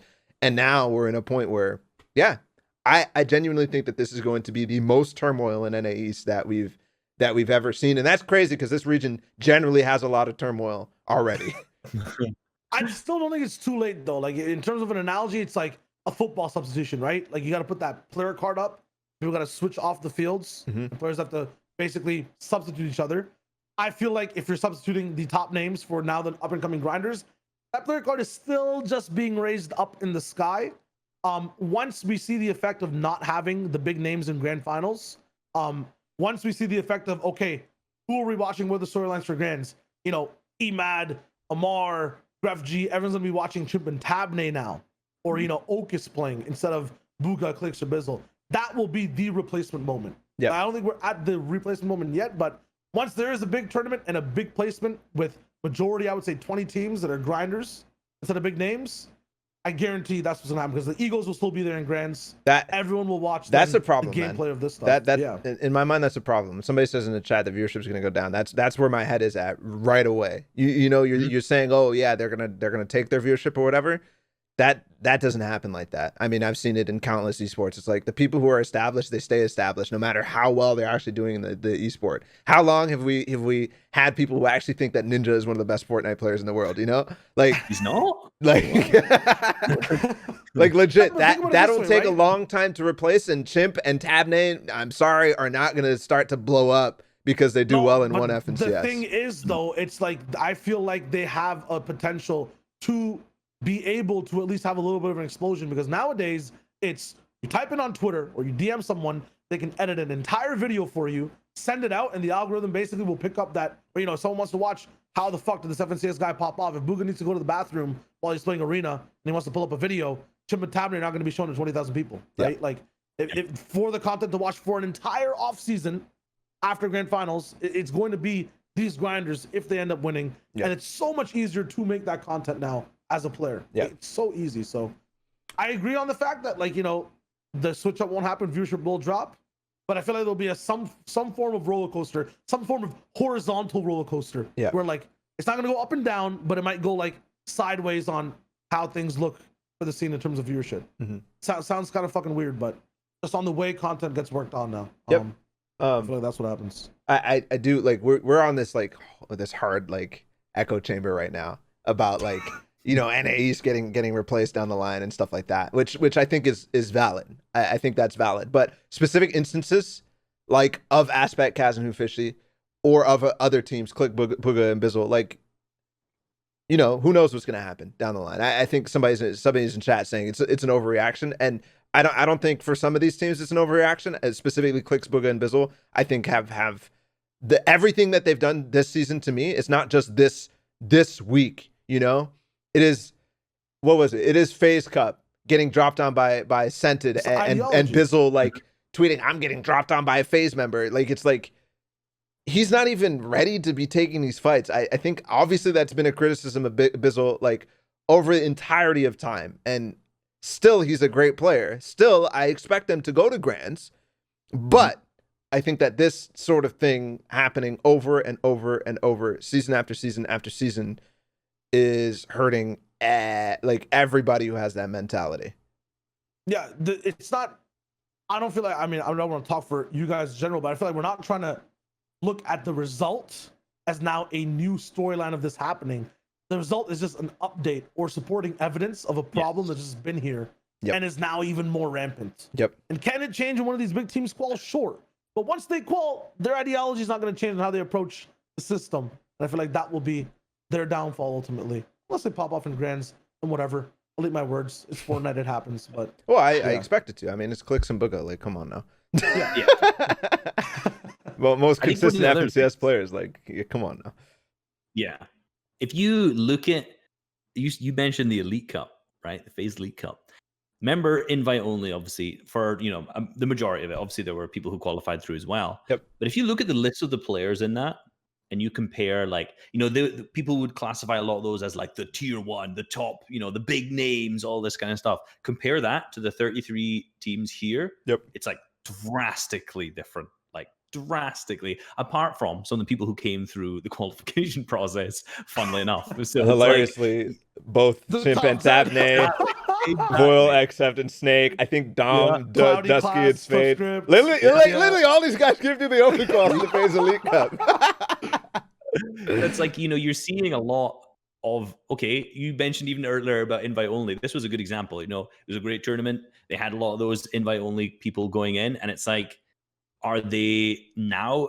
It's obviously because of the big names, but if you think about it, like, if you want to run a tournament, you'd want to get some of these top players, the top people who are performing. And right now, that's the people who's going through the qualifications rather than a lot of those invite-only teams. Yeah, I think that's a very good point. Very, very, very good point. I did want to like actually talk about like some of the stuff that Yeah, we shout out, we shout out, obviously yeah. mentioned Degen, Agers, and Skittles and like how they're around. And of course, like I didn't get to focus like super hard, but Reverse 2K Day and Miro. I didn't get too much of a sense of like what their game plan was overall, but it seems to me that it is the same issues that I pointed out before this season started, where yes, they won the FNCS and then they placed fourth in the next one. They're still a god team. I still rate them very highly, but I'm seeing this hump for them where they are consistently losing one member or two before endgame, and because of that, they're never a full trio in endgame. They're never actually having the potential to dominate and win a game from the low ground position. They just have a potential to, you know, pop off a couple times because Day is nasty or Miro's nasty or whoever it is who's alive is just getting a couple kills and making it all the way to like 6th place or something like that, which is still good. But I think that if they don't fix this issue, I don't see them winning against an Acorn, Jack, and Slacks or somebody else in the who's waiting in the wings. Counterpoints. I feel like it's their win condition. I had an argument about this over the weekend. I think with Sundown. It's the fact that they never had to win a game to win an FNCS, right? And looking at all their highest point games, like there's always one man down. Looking at that FNCS, at some point, one man goes down. I feel like that is literally what they need to win. It sounds like so strange, but like that's where they get their big point games on low. Now, there is an argument of the fact that like they're not making it far enough with 3 in general to start to do the pop off with 2. But I feel like they're like a rocket ship where like, you know, once you get to a certain distance in the atmosphere, you lose like part of the engine, right? To make the whole thing lighter and then go faster on the second fuel tank. Like that's how it works with this trio, where it's like Reverse gets them there and then Reverse ends up going down, overbuilding, going to a certain spot, Day Miro pop off, or Miro tries to do something, doesn't work out. Now Day plays even better knowing that he has to clutch. Yeah, some weird situations like that, but I feel like it's part of their win condition overall. I just feel like that rocket wasn't taking off properly this weekend. Look, if it's their win condition, I think that they have a cap on how well they can do in the weeks, and I don't expect them to get a top 3. Maybe because some of these teams are getting replaced and stuff like that. So like eventually it's going to be like too easy for them. So maybe they will. I think that actually does better in Grands because it is more like of a consistent play style. I still feel like based on the way some of these other guys are playing, that there's going to be a cap on how high they can get. I feel like if the cap is still at least top 6, we're fine. I understand it's 17th today. But in semis, if they can hit top 6 with this, okay, yeah. But I'm saying like in Grands, I'm saying like the fact, like, yeah, maybe. Because the thing is, I always count out this play style because it just doesn't seem to work. It doesn't look good. But first and fourth, like the stats, I can't argue with, right? Yeah. If they get the Grands, because I think the biggest hump and hurdle for them will actually be semis. I feel like they make every weekend with this type of play style middling.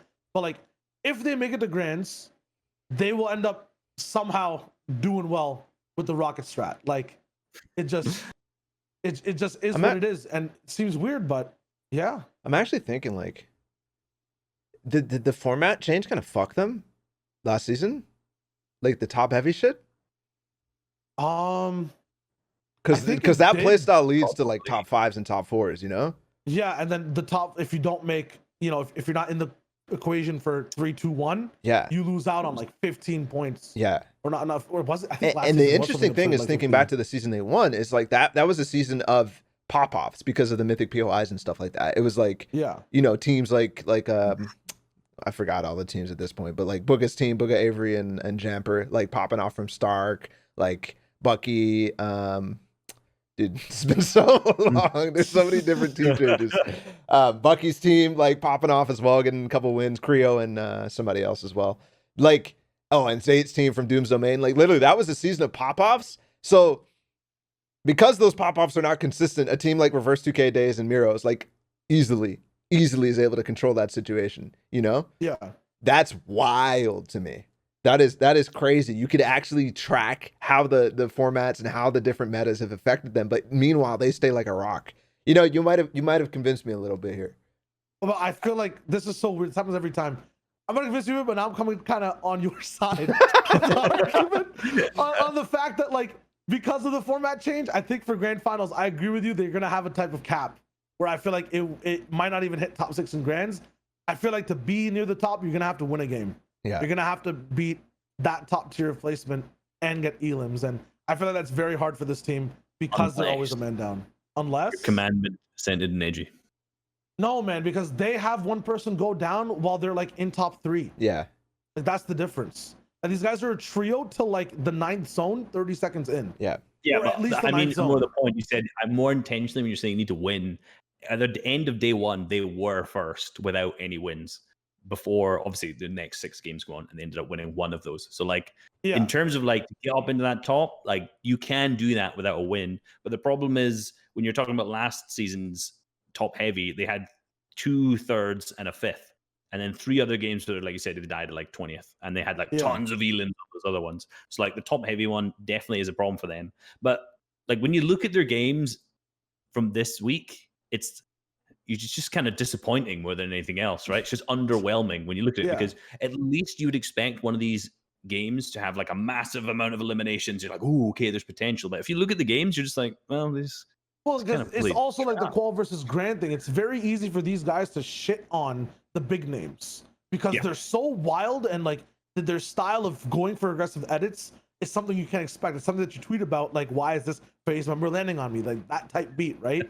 But when you're up against like Osp, Voil, when you're up against like some of these guys who are used to the creative warrior fast peak strat, like the end game chaos, those aggressive types of shots, like the weird edits, they're not weird anymore. The off angles are not off angles, right? Like it's everyone's used to that style of play because they're coming from the same space.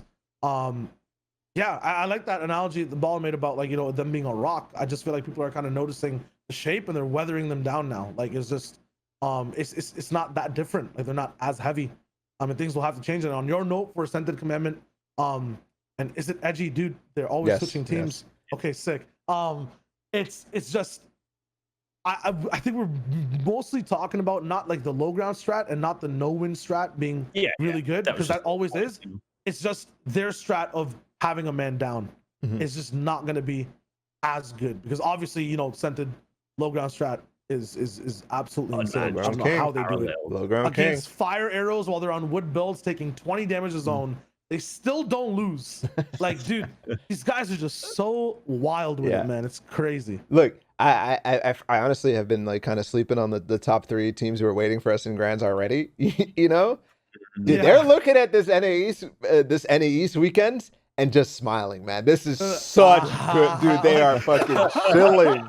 Bucky, Macwood, and Kanata are sitting there like, yo, actually, I complained so much, but thank God I'm not playing these because, oh my goodness.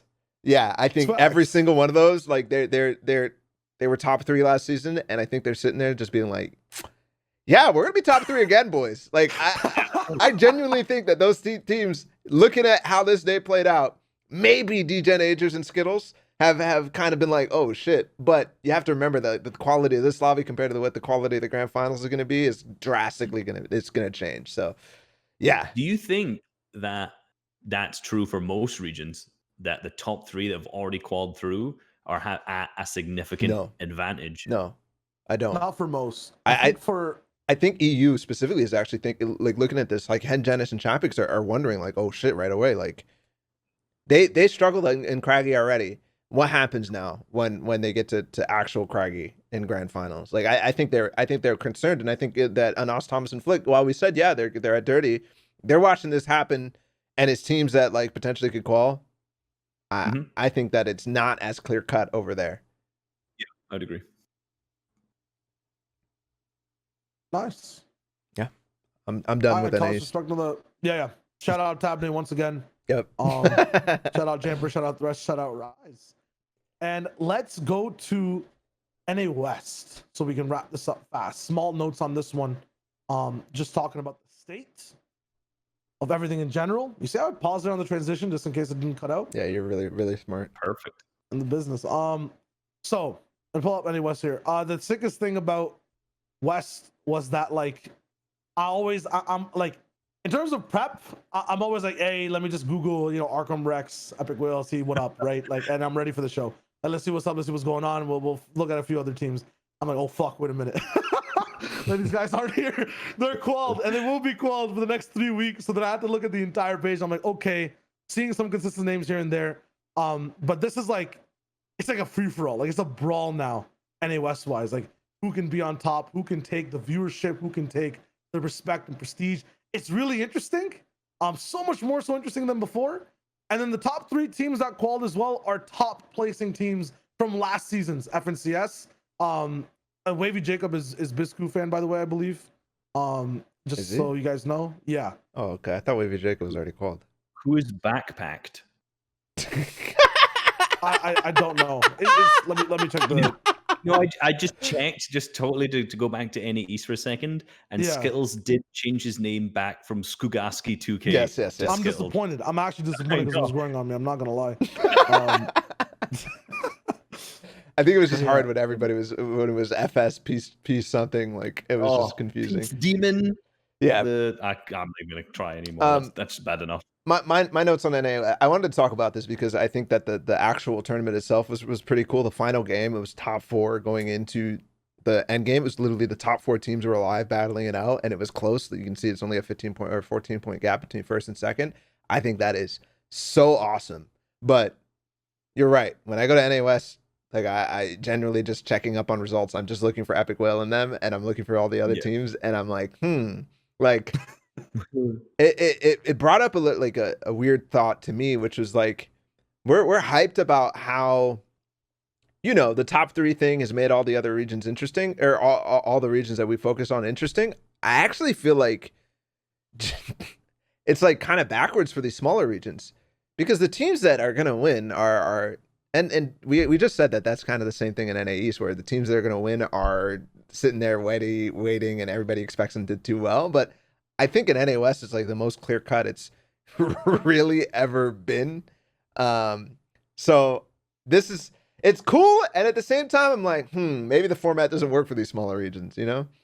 Yeah, it does give them a chance though. Like, I think the idea of the format was not only to highlight bigger teams, but make room for like smaller names as well, right? Yes. And it did a great job at that. Yeah.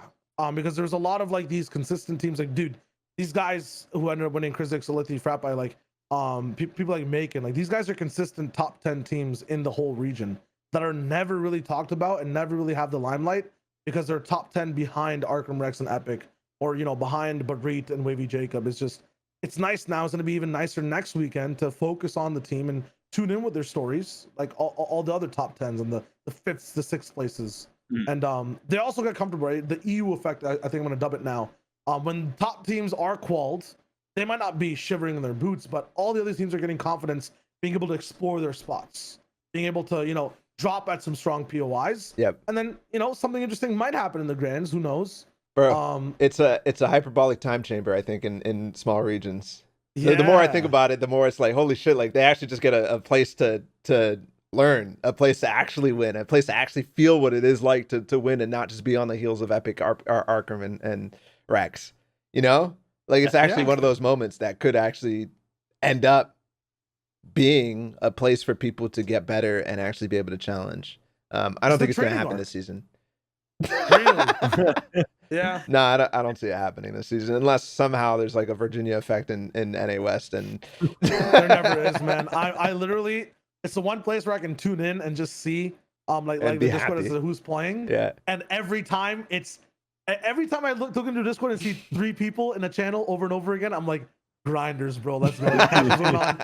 Same 3 people, like over and over, 6s, 8s going on. Like it's nuts. Like, these guys will grind no matter what. Yeah, I think, and like, have a good bounce. Yeah. On top of, you know, you kind of mentioned new names popping up, because obviously we I don't know before here. I didn't know where Krizux was before I looked at the leaderboards, right? But those, like, this team has popped off, and yes, they're not the 3 top teams in the region potentially in it, but like, that's really big for those guys. Like, that's such a cool way to show, especially like the whole top 3 teams, because I'm sure there's not a lot of people know a lot of these guys. If you don't follow that region in particular, it's kind of stupid that they've covered up their names with Dog Set, unless that's his actual name, which I probably that's a great dog. name. It's his name's just Dog. usually Dog. Yeah. So. Okay, that's fine. Okay, that's okay. It's not like a stupid one. Then it's not like his name was, I don't know, A-Set, and he just called himself Dog Set or something like that.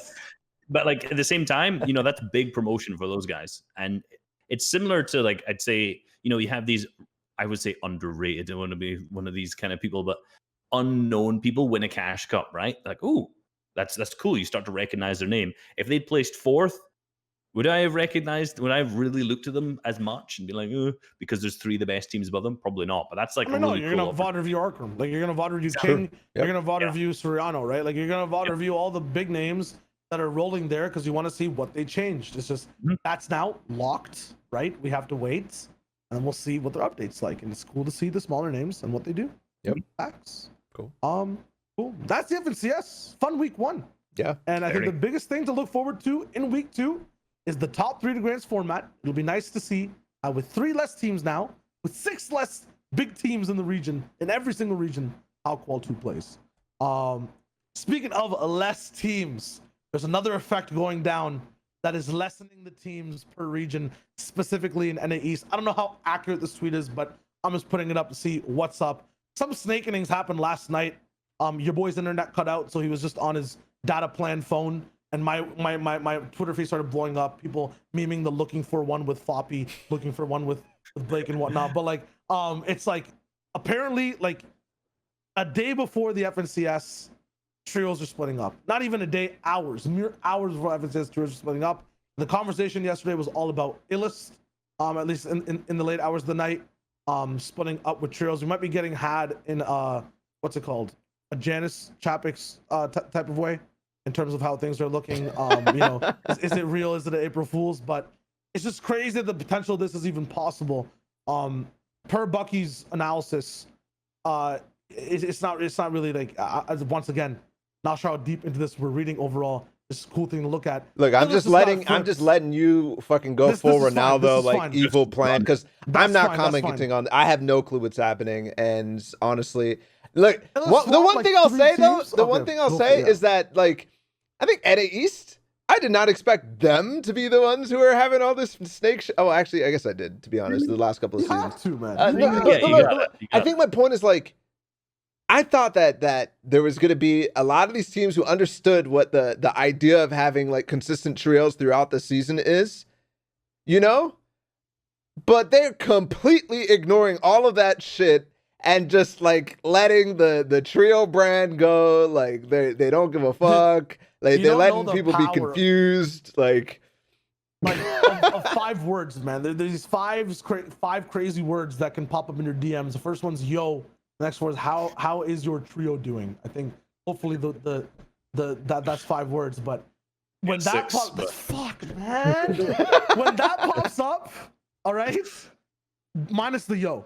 When that pops up in the DMs and you're feeling yourself after the day of scrims and whatnot, things start to change. I've seen some weird stuff happen, some Virginia effect type beats where some people literally link up in real life. It's like, wow, mistroing with you. Next day, drop their trio and go with their like World Cup boyfriend. Like it's crazy. I was gonna say it sounds like high school fucking relationships, dude, bro. It's wild, yeah. But yeah, I'm not sure who Illust is playing with this weekend, but he is apparently switched up completely. And in terms of like, I think the only way to wrap this in and make it slightly relevant is in terms of like NA East and the whole replacement theory we're talking about. It makes it so much more so prevalent when like big names are now somewhat homeless or couch surfing under their trios rolling in. You know what's interesting, actually? I feel like this snake inning, from what I'm seeing from results, is that you're actually having some of those big names pair up with smaller names. Yeah. More so than ever. Like, Creo's playing with X and B, I think. I never expected that to be a thing, but, you know, I don't know how that's going to go. It's going to be very interesting. Yeah. It's like that same effect, but like I think people are kind of like realizing that there's other really, really good players out here. We don't have to stick with the tried and true, you know? Yeah, I think it's also like an effect of us sitting on this side of the glass. Like, you know, I personally, when looking at, you know, how Creo's doing and whatnot, or how Bucky, some of these big names are doing, I just look at the tournament results. I look at 6 games played on one weekend. Yep. I'm not tuned into their streams completely. I'm not looking at the conversations going on in Discord or in the 8s or in the Zone Wars, right? Like, can definitely be building relationships there, and definitely look at if someone's doing worse in scrims and whatnot, and comparatively you're filling with one person and is going crazy. I think that it's so odd. The ego is dropped over who to play with, but it's not dropped over the actual game. Like it drops for like the format. Like we're like halfway there on the weird. It's like surfing underwater, man. It's so weird. Like I just don't get it. Once again, the fucking top 3 teams we've qualified already. The big bosses are just sitting there like, yes. It's funny because they're like instigating it on Twitter. Like Bucky's like, yeah, like here's what happened, guys. Keep it going. I think one of the interesting things about this as well is that you see the teams that are consistently performing are the teams who are not splitting every single week as well. Like we talked about that's teams. Not necessarily I know, true. it's crazy, right? It's out of this world proportionate, but like, you know, Chimp's team, like how long have they been playing together now? 2 seasons at least, I think. And believe they so. came second. Yeah, TJ and Asia Skills performing as well. I think that is a new trio as well. What Jampers, Threats, and This Rise. is a new trio. That's new. But apparently Rise, you know, everyone's hyping about him on Twitter. So Yo, Rise is Rise, bro. Isn't this like the remnants of Chaps trio as well? Like, yeah, he had Threats and Dukes, so I don't think it's necessarily if they've Justice, pulled together. Dictate, and Users have been a trio since the beginning of the season. Cloudy, Class, and Susscript as well. So, well, actually, Susscript was playing with like Felix, I think, no? In Alico? Maybe filled for a game, but it's always been like Felix Sparrow and like one other dude who's not Susscript, I think. Okay, maybe I'm tripping about that. But yeah, this team has been together since preseason. This team as well. Yeah. So. If you look at a lot of the times when you look at finals across seasons, it's like, well, that team scented Commandment Edge. You take perfect example, like, still together, still absolutely dominating. You know, at one point these guys weren't amazing, right? Let's be real. At one point they were good, and then they pulled together. Well, they didn't win their first tournament, like either playing individually or together. That doesn't make them amazing, bro.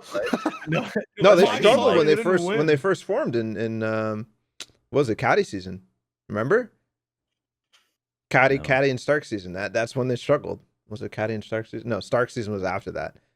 Yeah. That season when they formed, they did struggle at the beginning. It was like, what the hell are they going to do? They didn't have a drop spot. They were trying to like land Misty. They like, you know, it was all over the place. They found their fourth teammate. True. Low grounds. And if you think about like a lot of these teams, like even go to EU and think of like Flickernas, Thomas HD, all amazing players, but I'm sure at one point they played with another trio and it was working, wasn't. And then it all I can't remember their history before that, to be honest. But and then they all come together. Oh no, I remember Thomas HD was playing with Clusia and someone else in season X. Elocrats? And yeah, I think it was Elocrats. And Damn. over the time, like sure, their first tournament, they probably didn't win it, but they stuck together from that point, and now they're absolutely nuts. And it's like it's almost like practicing together gets you better. It's like some of these teams, they give it a day, and like to be honest, if you give it a day and you leave it, that's probably better because you're like, okay, there's no point in investing 2 months into this, a whole season, that's fine. But if you played together for like 2 weeks, it's going good, then you have a shitty season or just shitty week for FNCS, it doesn't work 1 week, and they go, it's over, let's get X and B on our team instead, blow it up. Rather than that, exactly. And it's always the day before, isn't it? It's always like, yep. So this is a week before. This is actually nice. It's a week before the actual. Wait, no, this is 2 days before. It's literally today. 1 day before. I don't know why I thought this was Monday. Jesus Christ! Wait, it's today? Oh no! Oh no! I forgot that it starts on Friday now, bro. Oh my god! All right. And so now, if you don't have a team and you're gonna be playing things by yourself, say it's a free for all. Moving on to our next topic, looking at FFA Arena. Lots to talk about here. Reese is boiled with excitement about FFA Arena. Let's go, baby. Tell me about it. I am first impressions for foremost, because obviously this podcast is not on 24/7. This announcement came down. First impressions, Reese, when you saw this announcement, what did you think? When I saw, that's what I was going to say. This is my first impression. This is my first impression because I played a lot of the box fighting one for a video, right? Played 100 rounds of it, and I was like, this is really cool. There's a lot of potential. I liked that there was another like ranked arena mode. The fact that you could actually get to champs and something else was really, really cool, but that mode wasn't the best, right? It was kind of awkward. So when I saw they were trying out with something else, I was super, super excited. I jumped in, and I was just like, that face that we've just seen was exactly my face. That's why I love Taylor. Explain to me, right? Because I didn't even see it. What is it? So you load in, and there's like, I think it's 16 to 8, somewhere in that region, amount of players. I can't remember about it. You go in, and it's just, you have 3 builds only. And when you die, you respawn. So it's just like a normal free. If you play like COD, it's just like dude. Remember Poach playing creative FFA at the it's just deathmatch. That's what it is. That's what it was. Fucking go. It's what makes me realize that without building, this game is just like so good, dude. It's like, why are these modes even a thing, man? Like creative, you have builds. Like, why are we playing SND with no builds? Like, just put your, like, I literally made a map that's like Quake-like, and I'm like, we just need builds. I want it to be box fight, like E, because that's what the game is about. Like, yeah. And we're making S&D with no builds. We're playing deathmatch with no builds. Like, just put them into Turtle Wars, man. I'd have so much more fun. Please. Like, so much more fun. Fuck it, put it on the BHE map, man. I have immense fun playing with bots on that map. It's just unbelievably fun. I don't get it. I don't get what the obsession. Oh, they changed it. That's still bad. I'm not gonna lie, because the map's weird and it lags a ton on my computer, like hitches, and it's awkward. But that will be better, so I will hold my resentment for that. I really just want them. I just want them to make on map Zone Wars, like arena, dude. Oh, yeah. Like that would break the game. Like everybody would be happy. Everyone would stop playing everything else. Everyone would stop playing everything else. That's all we would play forever. FNCS would have 0 players. You got to think, how much would you stop playing any other game and just play Fortnite if you could play that? Like, I know you guys are deep out of it. A lot more. I would play so. If I could just load in 4th zone, good like loot, and play it like arena, it'd be with over like for 50, me. 60 people. Like, I'm not making videos anymore. Like, it's over. That's it. It'd be so fun. Yeah, but that's dangerous at the same time. But then, who's gonna play? Like, I'm not gonna play. Dude, you know how much like more fun it'd be to like not be like. I wouldn't care if I had a full makeshift loadout at that point. I wouldn't care about the loot pool. I honestly wouldn't even care about the fucking mechs. Like if they just add a mech, dragon, a plane, and add that. Listen, man, I don't give a fuck, because if I die, true. Spawn me in 4th zone in a plane. I'm chilling. Give me a pump. I'm fine. You might spawn into the man. He's literally up in the sky. Like, I'm chilling. Like that, dude. Oh man. All right. Yeah, that would be much better than this free for all. I've got to say, I appreciate that they're trying these different things, because like normal arena is a snooze fest and it hasn't changed in 2 years. Like, literally they made added a 0 to the points, and it hasn't changed. And like, we all know it needs a lot of changes. We need something different. The scrims in EU was good. You guys probably talked about this a ton. I'm not going to ramble down this, but the fact that there was just something else that you could even play to like get more points in and rank up and have like that kind of skill-based matchmaking to go against, amazing. Just unfortunately, this is just a swing and a miss for the game mode. It feels like here's what I think is happening. Look, there's one guy in Epic.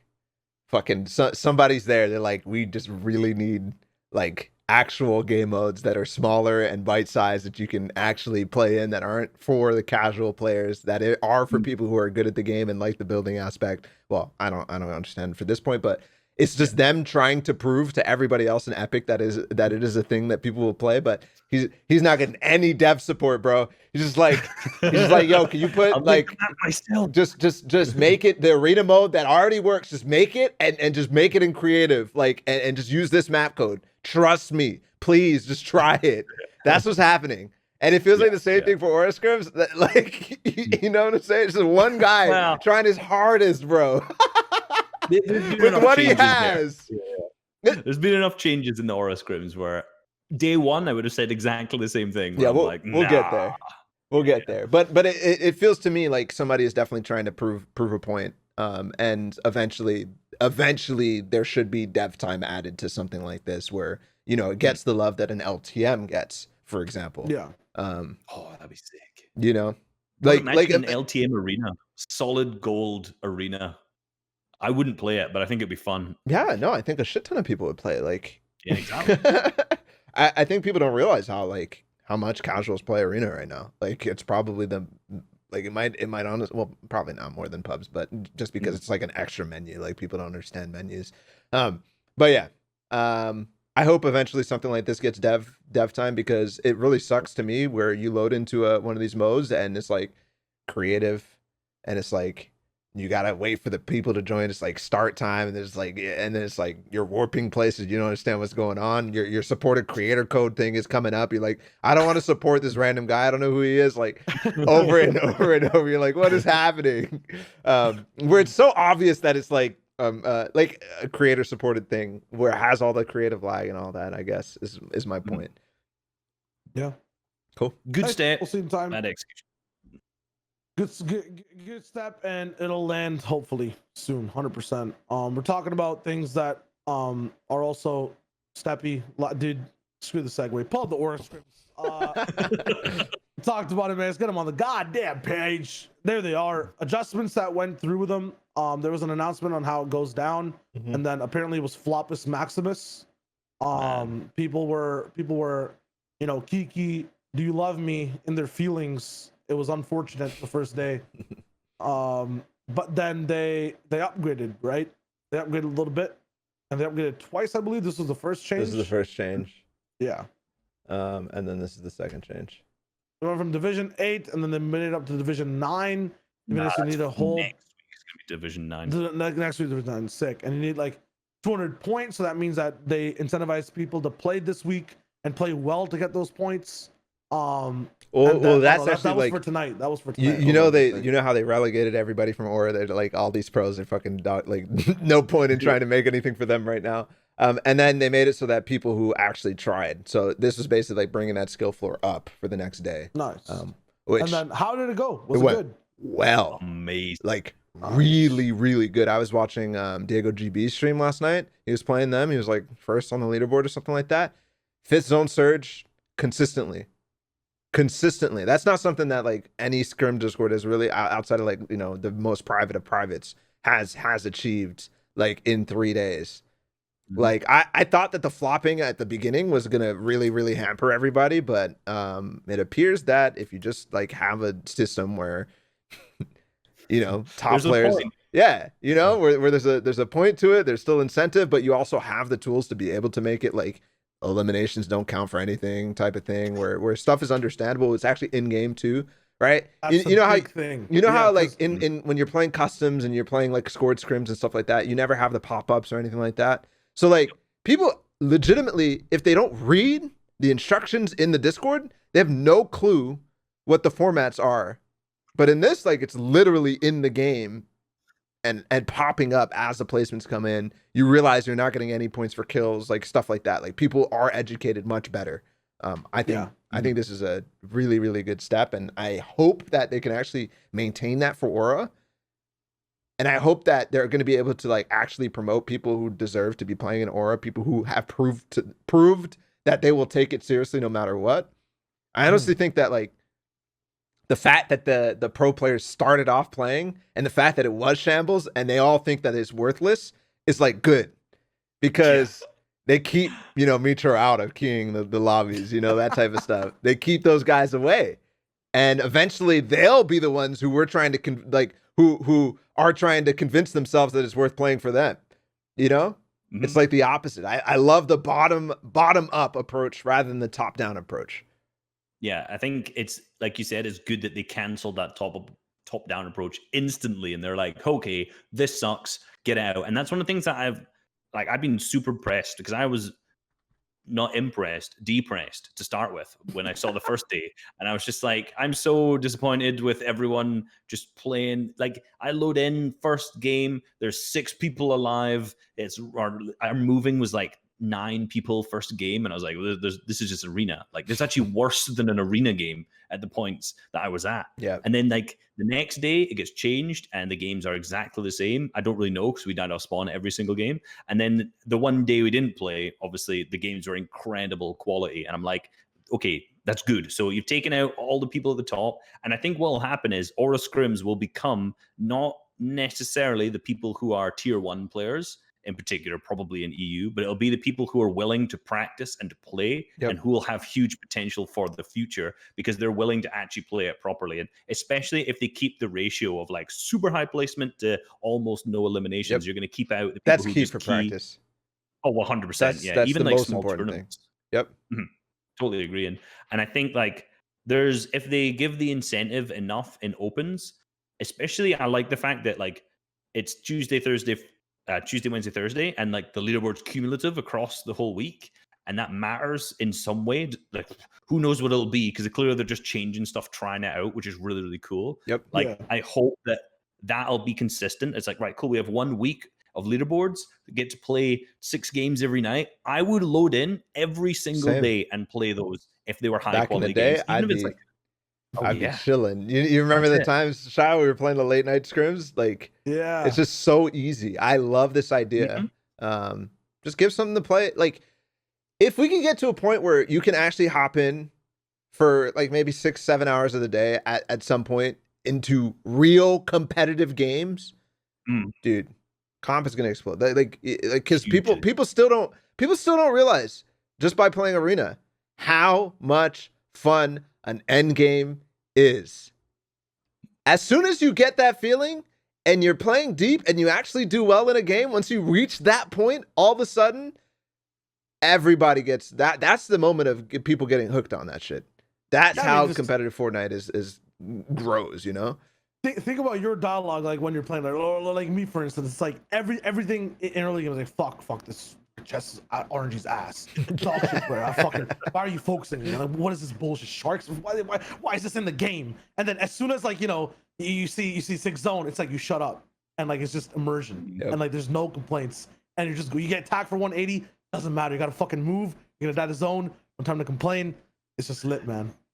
It's so good. And like I feel like my first addiction to the game was the fact that I didn't get any elims in the first 10 games of playing, and I just sucked. It was awful, right? And then when you finally get that first elim, you were like, oh, I'm a fucking beast. I'm amazing. And then you get hooked on the game, and I play it for 8 hours that first day, and it was awesome, right? That's like way back when the game first came out and I got hooked to it. Then that same thing happens when you play your first end game, right? When you start moving zones, you just die first moving. You don't know how to tunnel, but you're like, oh, it was exhilarating. It was amazing. And then you go to the next game and you maybe get to second moving and there's only 10 people alive and you die again. And then, you know, you repeat that because you're me. And then eventually you have one good game in a tournament in the last 3 years and it's like the most exhilarating game you've ever played. And you're like, I just need it. I need the feeling back again. Yep. And that's what like a lot of people will be like when they finally get practice to be able to play these kind of end games repeatedly and easily over and over again and be able to actually feel the best part of the game for skilled and competitive players. And if you think about it from other games' perspectives, right, it's sick to watch VCT and see some, you know, crazy sage wall setups or like, you know, a breach flashing up the place. And I'm like, all right, I'm going to go log in.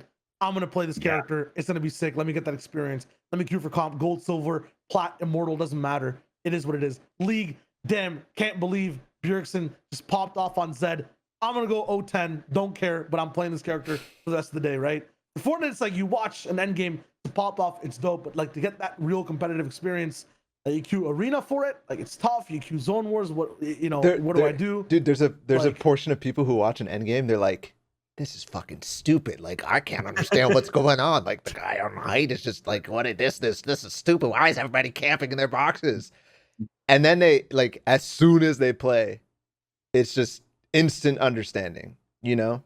Introducing that guy to actually playing it and actually experiencing it is a world of difference. A world of difference. By the way, man, I just got triggered in chat. Somebody's like, great to see Ball of TW being positive about the game again. Like, motherfucker, I've been one of the most positive people about the game forever. How do I get this dude, am I bad? Am I a negative person, guys? Have I? Bro, like, not at all. Oh my Dude, God. just like me, you're if old. You're not... Makes you sound like you're complaining.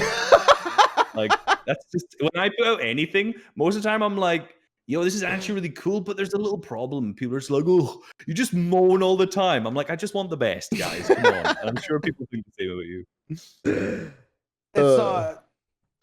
I don't want to go too deep on that note, but I just feel like I'm gonna just dive in, man. Fuck it. It's positivity, like in Fortnite, I feel like is tainted from the casual perspective of people just like being overly appreciative of like it's like weird. Like, you know, some of those dystopian stories of like everyone's on pills and they're very happy and, you know, the government is blah, blah, blah, control, la, la, la. It's like, It's like that type of beat, you know, like a change happens and no one critically thinks about it or anything, and it's like, this is the most amazing thing ever. Like, I had my firstborn child, but this new gun was an even better experience. It's crazy. It's like, as soon as someone just is slightly more realistic about things or like has like a take, and people just think that take is like attacking what they love, which I understand. You know, it's tough to see something about something you like a lot and someone's like, yo, maybe this could be like this.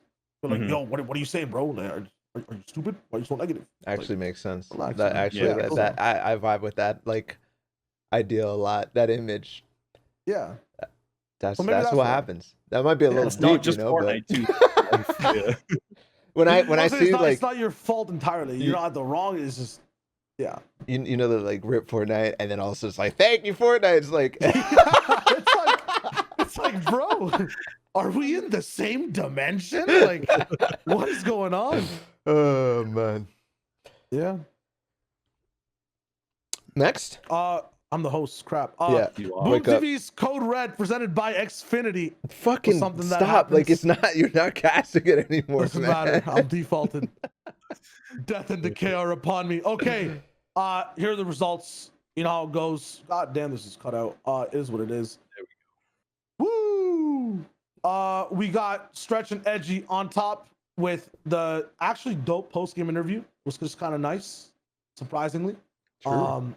Rolling in, Monster was like, yo, what do you think Stretch is gonna do? I was like, bro, be prepared for everything, you know? But it was informative, it was sick. And yeah, the tournament was very dope too. Classic third party top 5 experience. What is going on here, I'm man? sorry, man. What do you want me to do? The, Like I go just to the like right, bro. We don't need to I already said it was part of Code Red. That's left. Okay, all right, I just want to see damn. the points, bro. Okay, Goddamn Jesus points. Goddamn. Christ. All right. Last game, this was one of those moments as well where, you know, it goes down to winning moments. I believe Sentinel and Commandment were in the lead. They ended up going down earlier in the game. It was one of the only ways they could lose is that they went down early. And then Stretch and Edgy ended up rolling in and winning the game, which is exactly what they did. 247 and 241. Sick endgame moments. They had like a bunch of kills too, right? Like they had to get like a they had bunch to get hard of kills. elims. Yeah. And they were the one who got Sentinel and Commandment lobby focus, which was sick. It was a dope game 6. And then yeah, that they won. Cool note, the top 5 was basically the same teams the entire time from like game 2 onwards. The first page was pretty much the same for the whole 6 games. I think it was 6 games. And overall, it was a dope time. I think what's interesting about looking at the leaderboards is most of the time when we see duos tournaments, for some reason, the people play with duos outside of their trio. And I don't understand this a lot of times because you'd think very frequently you have 3 people that work well together. Okay, someone's unfortunately going to have to be shipped off and you have to find someone else from another trio, and that makes sense. But a lot of times you don't have even these 2 playing together. You know, Reverse Day and Miro as a perfect example. Maybe they just don't work as a duos together all the way through. But you look at the top 7, every single one of these teams is one of the teams that is both players from that same trio that works together really, really well, which most dream hacks end up not being anything like that top 10 at all. Yeah, I'm one big thing too on the note of duos, and it's like maybe it's just because it's been a while since, you know, I'm seeing them, or like it was just a whole week of trios and whatnot in the FNTASIA. Dude, the mode is just so cool, and I know we always say this like when modes are switching over again and again and again. Fuck you guys. You guys are like, come on, man, make up your damn minds about what you want. My mind's always made up on duos. Yeah. Actually, the one thing I want to do is just big shout outs to the fact that they actually didn't do trios on a third party event. Like it's straight away from the main. Here's what I'll say actually about this. I did not watch this tournament I tried my best to watch, but I just could not give a fuck. I could not give a fuck. No, because like what am I supposed to make of this? Like, how does this lead into anything about like anything? This is just a complete different mode. Like on the side, like I didn't give a fuck, and I don't give a. Bala doesn't like filler episodes. It's fine if you don't watch the OVAs. Filler episodes. That's fine. That's fine. But for some people, it's dope to just dive into a slice of life. Yes. And just check things out. And damn, I just realized too that sometimes me myself not really interested in the fillers, but when you know you're involved, like it's just cool to see what ended up happening in that episode. Yeah, it doesn't affect anything that happens in the future. But yes, yeah, I agree with that, and I'm actually so excited for All Stars solos. Like I am so excited for that, but that's because like solos fits with trios, you know, when it's like Teresa's point about like how trios are like kind of like they kind of stick together, but sometimes they don't. Like it's so hard to like actually make any sort of narrative about anything, but like actually following solo cash cup results and stuff like that. Like I can build up something. I can form an image in my mind about like how some of the trios are playing because of solo results and the ladder, right? Whereas duos in my mind just like doesn't fit in the season. It is like a Dragon Ball movie that has literally nothing to do with the main arc. Like who the fuck is Brawly? Like why is he here? Like he's not in the story. Like who is this guy? Yeah, you but know? the animation is cool. It's a nice story. Yes. And the next season is not going to be here for another year, so you may as well have this dope one-off movie that has a cool fight. Yes, I agree with that. That's really cool to me. Like because this is the only game that's even possible or done at all. And well, not possible because like in like a StarCraft or something like it's possible, but like no other games actually are able to do this on a level like this where there is viewership, where there is people watching, where you do have open tournaments like this in multiple different modes. Like maybe Apex, but I know for sure like their shit is not actually popping off in terms of like the other modes, you know? So I think this is cool, and I think it gives people like Reese, who for some reason like duos more than trios, you know, I can't fathom why, but it gives people like that an opportunity to be like, yeah, you know, duos, like it's so good, like let's go, duo filler, let's go. I can't believe it. That's not the reason why. So like for me, like when you see DreamHack every month, and I assume that it's, or not every month, well, when it was every month and it was duos, I was like, I don't care about this as much because DreamHack to me is a major tournament, right? When it was solos, I was like, although it was too frequent, I was like, okay, DreamHack winners, that's big, that's important. When it's duos, I was just like, that, like as you said, doesn't carry over as much. I feel a little bit differently when it comes to things like third-party tournaments like this, where, you know, if this was one of the only duo tournaments we've ever seen this season, I'd be like, cool, it's a little bit something interesting to look at. It may not add to the full story, but it like you said, it's a little bit of a different taste of something that we're familiar with. If you did a squads tournament or something like that, if we managed to have Squad Arena, did a big squad tournament, I think that'll be fun to watch as well. But like, if you had one every week, would I watch it every week? Absolutely not. Like, I don't care about that at all. Yeah. But like the odd one like this, and same, there was one in EU as well. It's cool. There's some cool stuff. Am I going to VOD review it? Am I going to talk about it too much? No, but it's a cool little, you know, I like Fortnite and I like competitive Fortnite. This is still good competitive Fortnite. It fits exactly into what I'm saying, basically. It throws people who like the mode a bone. Yeah, but like if we want the mode. But I hate that it starts this conversation, man, about like, oh, what's the best mode and shit like this. Like, who gives a fuck? Like, just play. That argument is also a dope filler conversation that some people like to watch. I'm so sick of it, man. Like, I'm so sick of it. Here's the bottom line, right? The one thing I realized from this tournament, and then I like the fact that you put it over to Solo All-Stars, is that I gotta start buying a lot more V-Bucks, guys. Like, a lot more V-Bucks. Because if the servers are how they are for All-Stars as well, gonna be, you know, conversations about, wow, the mode, such big potential, but the lag ruined it and whatnot. Because the lag was insane in this mode. More than FaZe. We gotta start buying. It was more than FaZe. It was worse than FaZe. It was so much worse. It was like, which is mind-boggling to think about. Like, how could it be worse than FaZe Cup? And you know, I still, you know, I spread my bullshit trios propaganda and squads propaganda because I like the larger team modes. You know, I'm always like, you know, it's actually duos is more laggy. And I spin it in this way, right? Because, you know, there's the same amount of people alive in trios and duos, but in duos you have more people frantically tunneling, frantically having actions like at the same time. Because in trios you just have one guy tunneling and the rest of the two are chilling in the back, like not doing anything. I think that actually has a little bit of merit to it. I'm not gonna lie. So what happens in solos then? Solos is fucked. Yeah, it's fucked. Yeah, solos gonna be Karpuki, bro. Like that's just gonna be. See, here's what happens in solos. As soon as there's any bit of the lag spike, like half of the players are just like, what the hell? Like, I don't know what to do. We're stuck in the open. Like, they're just running around. So all of a sudden the lag gets better and it doesn't feel like it's crazy, you know? Yeah.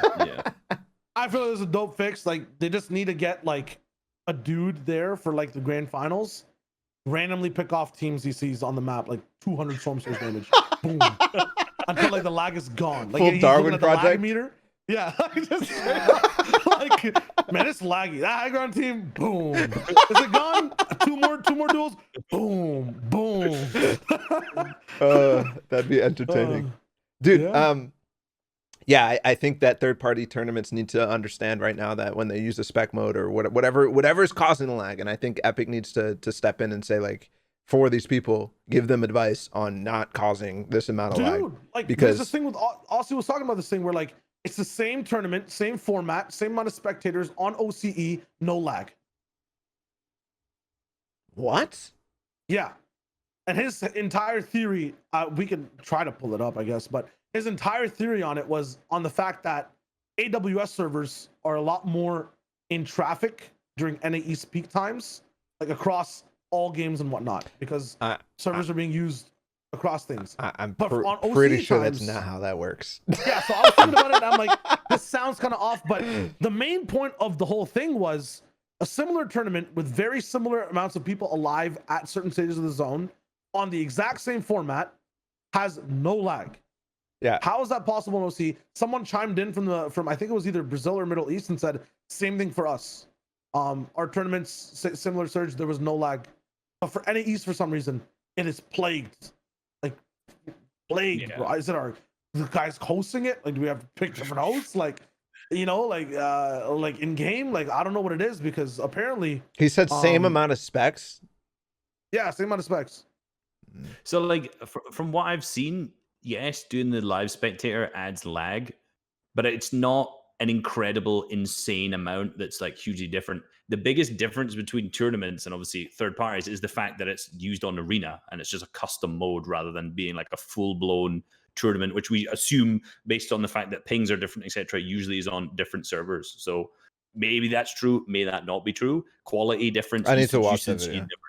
I need to watch so that there's video. like, yeah, I don't know, but he just said it was a prac server event, like the same amount of specs, and like, you know, Code Red, like very similar setup on, you know, a third party event rolling in with the same software. Like, so and my understanding is that how AWS works, and I might be speaking out of my ass, but I did, you know, I have used AWS servers in the past and stuff like that in like dev work, but you when you are purchasing a slot on AWS, it is your server, like, and nothing else is really affecting that. Yes, throughput can change things, but generally I'm not, and these data centers are insane, you know? So I don't expect like peak hours to really affect anything for Epic, because they get a certain amount of servers and those are theirs, you know? It's not like somebody else is using their virtual server. Like, they get like dedicated space on a machine. That's what I was thinking too. Yeah, 100%. But then it's like, so my thought is that is that actually availability of the God servers.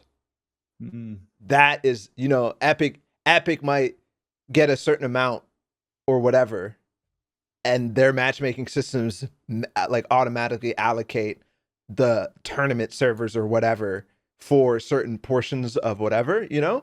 So maybe during peak hours, there's some element of those servers are just not being allocated to the custom lobbies, whereas in Australia or Middle East or whatever, there is less of that going on, where exactly.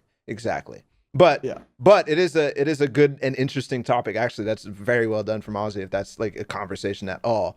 I just think from a network perspective that like the peak time isn't really framed necessarily in the right way, but that's just from my basic understanding of network stuff. The good thing is FNCS isn't laggy. Yeah, somebody's spamming it in chat. FNCS is great right now. Yeah. Outside of off spawn, but I think that we're gonna deal with like FPS and stuff for forever. Yeah. But in terms of server lag and endgame, it's not laggy.